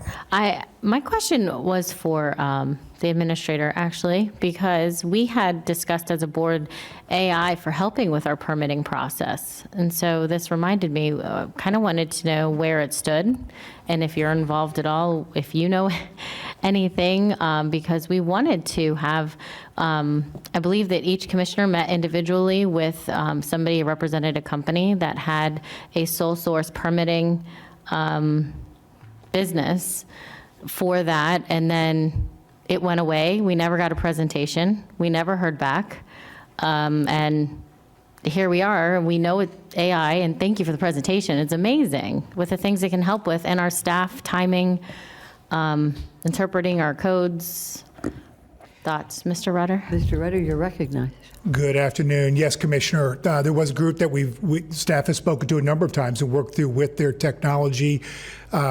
We have scheduled, they're actually tentatively planning on coming down the end of May. They've actually enhanced their capability and are working on a building code module as well, which was not available previously. So we'll be talking to them about a couple different aspects that they could work, and we'll find out how much of our code is uploaded and what it can do. So why before, I mean, we're talking, this is almost, that'll be a year later, year after the fact. What has happened since last summer to now? Met with them a number of times. Initially, they were planning on coming down here to meet with us and chose not to. We continued to follow up with them and encourage a meeting. We were prepared to go up and meet them in their location in Gainesville, and they changed their mind and decided to come down here as well, which we happily welcome. The benefit of time might serve us well. Was not aware that their building code module was in development and in a spot where it could be brought online as well, and we look forward to hearing what they have to share with that. So what was wrong with, if you don't mind, so what was, they literally had a presentation in front of us when we were at, I believe it was a fax meeting. It was. And showed the ULDCs that could be loaded, permits could be submitted, and then it could send out what would potentially meet or not meet our codes. What happened? Why wasn't that efficient? I wouldn't say anything was wrong with it by any means. At the time, they had a limitation on the number of articles in our code that were uploaded, so it didn't cover all the development plans. And forgive me. So it was my understanding that why would you upload all the articles and spend the manpower without some kind of reinsurance from us that we would want to move forward? Well, I think I know the group that we're speaking of has worked with other cities and has uploaded their full codes as well. So part of us engaging on it would be knowing that we're going to get the value out of it and have the ability to, recoup those pieces and get that efficiency, if you will. I think they've enhanced it a little bit more. We talked with them a number of times and shared with them. So, but we are looking forward to meeting with them. You do realize you circumvented my question? Thought I answered it, but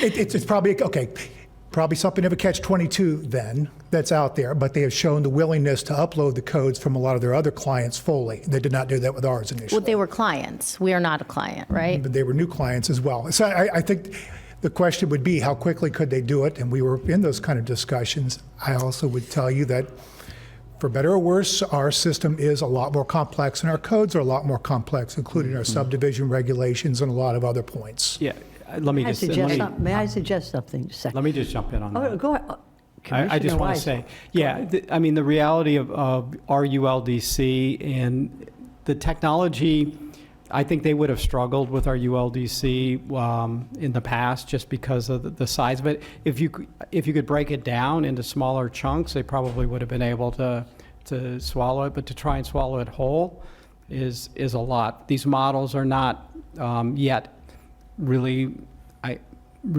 work. They've just, I should say, developed the technology to be able to sort of deal with documents this size. And so to your point, sorry for 1 second, if we do pilot programs all the time, and it still needs the assistance of a human being, even what you have shown us. So I want to reach a point. And I'm not going to, and I don't disagree with you. I mean, I'd like to see us, I'd like to see us jump in with both feet, but, I'm a commissioner like you. Thank you. Just wanted to follow up with you, Commissioner. We have been pushing this issue. You've been pushing this issue, and so have I.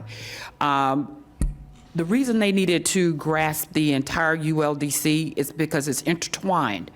And so if they don't have all of the documents, they can give an answer just based on the modules they have, which could still conflict with the other ones that were not included or not considered by ChatGPT. So we are looking at those, and in June, we're going to also be bringing back what we're doing here in the county with AI. We started early on. As the commissioner says, we've got to be extremely careful with how we roll it out, what's presented, what environment we're setting it up in, what type of information is being put into the database. And so I've learned more about this than I ever thought I would know. But we're constantly learning. Thank you, Commissioner Weiss, for your commitment to this. And so we're also committed to making it happen because it does help us. And we've got some AI processes in place already. The new sexy AI, the generative artificial intelligence, is what we're coming up to speed with, and we are working with the entity that you talked about. But the way that they're set up in some of the smaller counties, their processes are different than what we have. And so one of the things that I want is, before we come back to the board, is to bring industry in. So industry understands, because we may have to change how we do business in Palm Beach County for things to make sure that they work. And what we want is to make sure that industry understands it, is we can show them it benefits them as well as us. We don't want to come in and they're on one side and we're on the other. Follow up. You want go right ahead, Commissioner Baxter. So if we're bringing industry in, can we not, as a board, then work? I mean, why can't we all then be there with industry instead of just having silos? I feel like in something this important and this magnanimous and amazing, we should be working together as staff, industry, our board, and see what that looks like, because this is huge. Commissioner, I hear you loud and clear, but it is something that I'm going to definitely talk with legal on, because if we're all the board members are in the same room, you're discussing something that you're going to be voting on. We can do it in this room, a special meeting, right? We can do a workshop. We'll set it up as a workshop when we're ready to bring forth the consultant along with industry. That's exactly what we would normally do. I'm sorry, would you say? Oh, please. Commissioner Weiss. All right, thank you so much. Commissioner Bernard, you're recognized. Thank you very much, Madam Mayor. Commissioner Weiss, thank you for your hard work on this, and I'm really happy that this is technology is something that you're comfortable with and that you're working on, and I know that I want us to be able to use AI for plan review, help with PZB, and also with the adaptive signal technology that you've been working on. And so, what I want is for staff to embrace, some of these technologies because it's here. And I know for me, the conversation with the company that wanted to look at some of the plan review was it was a disrespectful meeting from county staff. And so, and I don't want that to happen again because, they didn't feel that, they were respected by county staff. So we as a board, we want to use technology, and I'm hoping that county administration and staff knows that, and that they pursue ways for us to use some of these technologies. So, thank you very much. And before you go away, Commissioner Weiss, thank you on behalf of the board for what you're doing on this. I would like to ask a question with regard to we talked about private industry. They want to sell it to us, and that's okay. It's a vendor. But how about our fine universities here? Does Florida Atlantic University has a tech division, a tech department? And I wonder if you could, in your spare time, maybe find out if they would be willing to come and speak to us and educate us and our staff members on, I have ChatGPT, I use it. It's because my kids work for Google, but I think they monitor what I ask sometimes. But anyways, I think that rather than have a vendor come here, I would request that we have an educational institution as part of our county higher education. And if you could comment on that, I'd appreciate it. So I've been working with folks at FAU for quite a while now. And there's a lot of work going on there, a lot of research. In fact, last night I did a panel discussion with 2 professors from FAU out at IBIS on artificial intelligence. So there's a lot of work going on down there, and they have been really generous with their time and allowing me to speak to their research and some of the things that they're working on. But it's pervasive in virtually everything that they're doing down at FAU. In terms of developing the technology, though, the leading edge today is being driven by private industry. Money needs, if we want the universities to be able to play a role in developing this, they're looking at research and applications that they're able to use these tools for. More so than actually developing the models today. We're relying on private industry. So the money is going to need to come, money that they use, usually comes from the federal government to pay for the research. There's a lot of research being done, of course, in the area of defense, and using artificial intelligence to assist in the defense of the country, but also in psychology, in medicine. I met professors virtually from every discipline that were talking about how they were utilizing artificial intelligence, and oh, by the way, education itself, and how you're now educating your students, because they're going to be, the world they're graduating into is going to be using this tool, and just to, I've heard concerns about well, how are kids going to handle the future? They can't think, they can't read, they can't, and you have to remind ourselves of where we came from. I remember, and maybe you do, Mayor. Maybe, probably. When we first got calculators, right? And everybody said, oh, nobody's going to know how to do math anymore because you gave them a tool. Well, we learned how to do math. We learned how to use our calculators. And today, we know how to do math, but we also use our calculators. It makes us more efficient. Then we got word processors, and they said, oh, nobody's going to know how to spell anymore. Nobody's going to be able to know how to write. And that wasn't the case either. So this is another tool, like all the other technological tools that we've had in front of us, that these kids are going to use. It's going to be a part of their lives for the rest of their lives.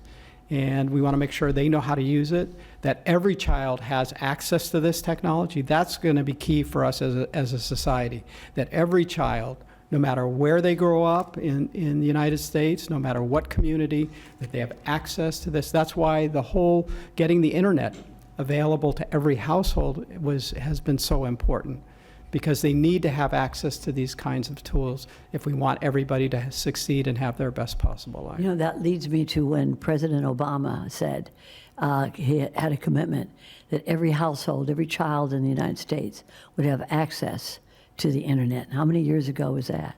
And then you wonder today, we have 1,600 seniors here in this county that's hungry, right?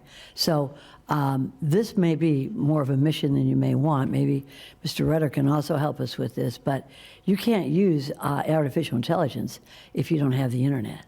And I wonder how many children in our county have access to the internet. So this is a conversation that I'm glad that you started, and I think that it's something that we need to really get into more. Thank you so much for your leadership on this. Ms. Baker, did you still want to say something? Go right ahead. I'd like to commend this board because during COVID, you did allow us to spend CARES dollars on building an internet for our underserved communities. So we worked with industry on that regard, and we were able to put up the net that allowed them to have utilization of the internet in order to do schoolwork. So this board did that. In addition, we worked with the Boys and Girls Club, we upgraded their system so when the kids were there, in addition to the Education Commission down in Boca, one of the groups in Boca we work with on making sure that their kids were also included. So this board has been a proponent of putting their dollars to what they intend, and that is to make sure our kids had access to the internet. The other comment that Commissioner Bernard made regarding staff being rude, that is not acceptable. I wasn't in the meeting. I did speak with staff because I heard it, a comment from a commissioner that staff was rude to the individual. Staff, of course, denied that they were rude. I don't expect our staff to be rude to anyone. I don't care if you don't agree with them. There's no reason to be rude. But I also don't expect them to stand there and let people be disrespectful and very rude to them either. So we are interested in this. We have been working on AI. We will continue. This is the board's direction. And so we do embrace AI, and we're going to try and do the very best that we can do as far as making sure we're doing it in a safe manner. And that is what we'll be presenting to the board in June. Thank you so much, Commissioner Baker. Commissioner Bernard, you're recognized. Thank you very much, Madam Mayor. Ms. Baker, have you had the chance to speak to the individual that, since you said that you spoke to staff regarding whether they were rude to that person, have you had the chance to speak to the individual to find out exactly what happened? I have not spoken with that individual on that particular issue, but I have spoken with her subsequent to that. She did not bring that issue up to me at all. We talked about actually them coming down, speaking with industry on this particular issue. They declined. I told staff to reach back out. We'll go up to them.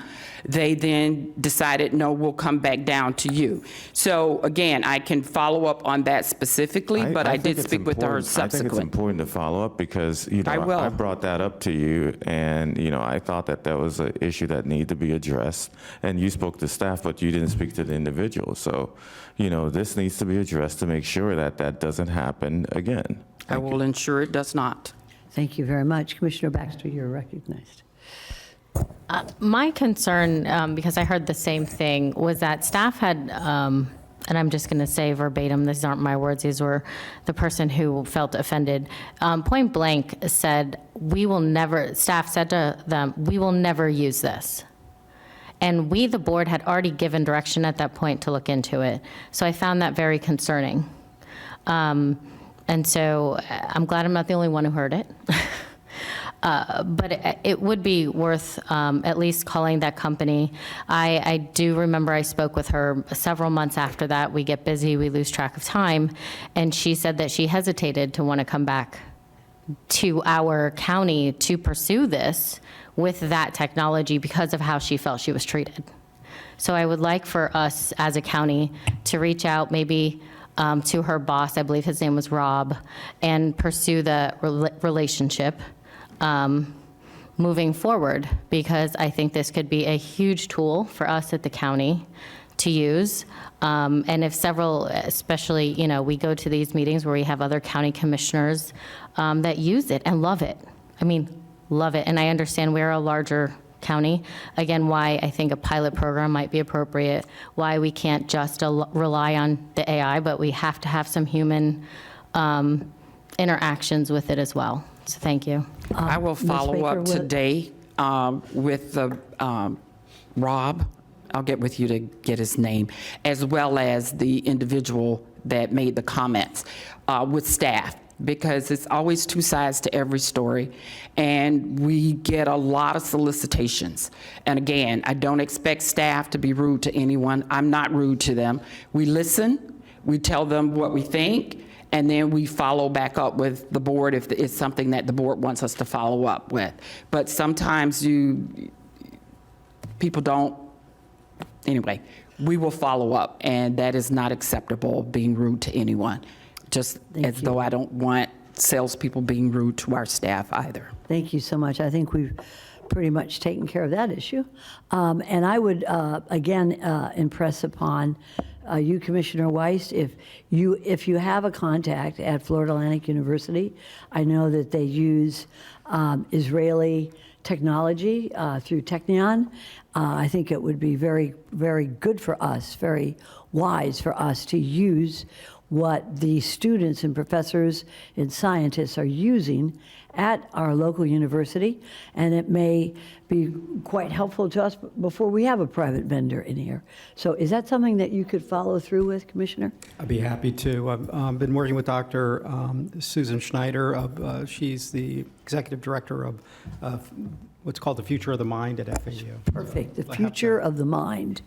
That's perfect. So if you could maybe give us all a report on that, and you could do it through email or through your chat GPT, and we'll consider it. And then maybe we can get a little bit on top of this so that we don't have these types of issues with private vendors. So first we get educated, and then we can take it out with private vendors. Commissioner Baxter, did you still have something to say? Yes, I forgot. Two things. One, just so you know, that company we're talking about is connected to UF. So it's not. Okay, well, it's UF, we're FAU. Right. Sorry, Okay. Mr. Rutter, but we have a local university. I know for a fact that FAU has one of the finest science institutions in the country based on Israeli technology, and of course the research center with Dr. Duffel. But I really would like to ask Commissioner Weiss to look into it so that it could educate all of us on this. I appreciate it very much. That being said. Lastly, Mayor, there was two Right things. ahead. I need to ask permission to do an off-site proclamation for tomorrow, March 27th, for the Greater Wellington Chamber. Okay. Second. All right, all those opposed, all those for, see it passes unanimously. Thank you. Commissioner Bernard, do you have something to say? Did you take that SAT? No. No, my daughter is. Did she? Yeah.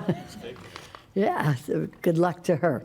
And Commissioner Weiss. Yeah, so I would like to ask staff to give staff direction in regards to, on Thursday, Town of Haverhill is considering a voluntary annexation request to annex into the town 5 parcels totaling about 12.5 acres. These parcels are north of Wallace Road and roughly a third of the mile west of Haverhill Road.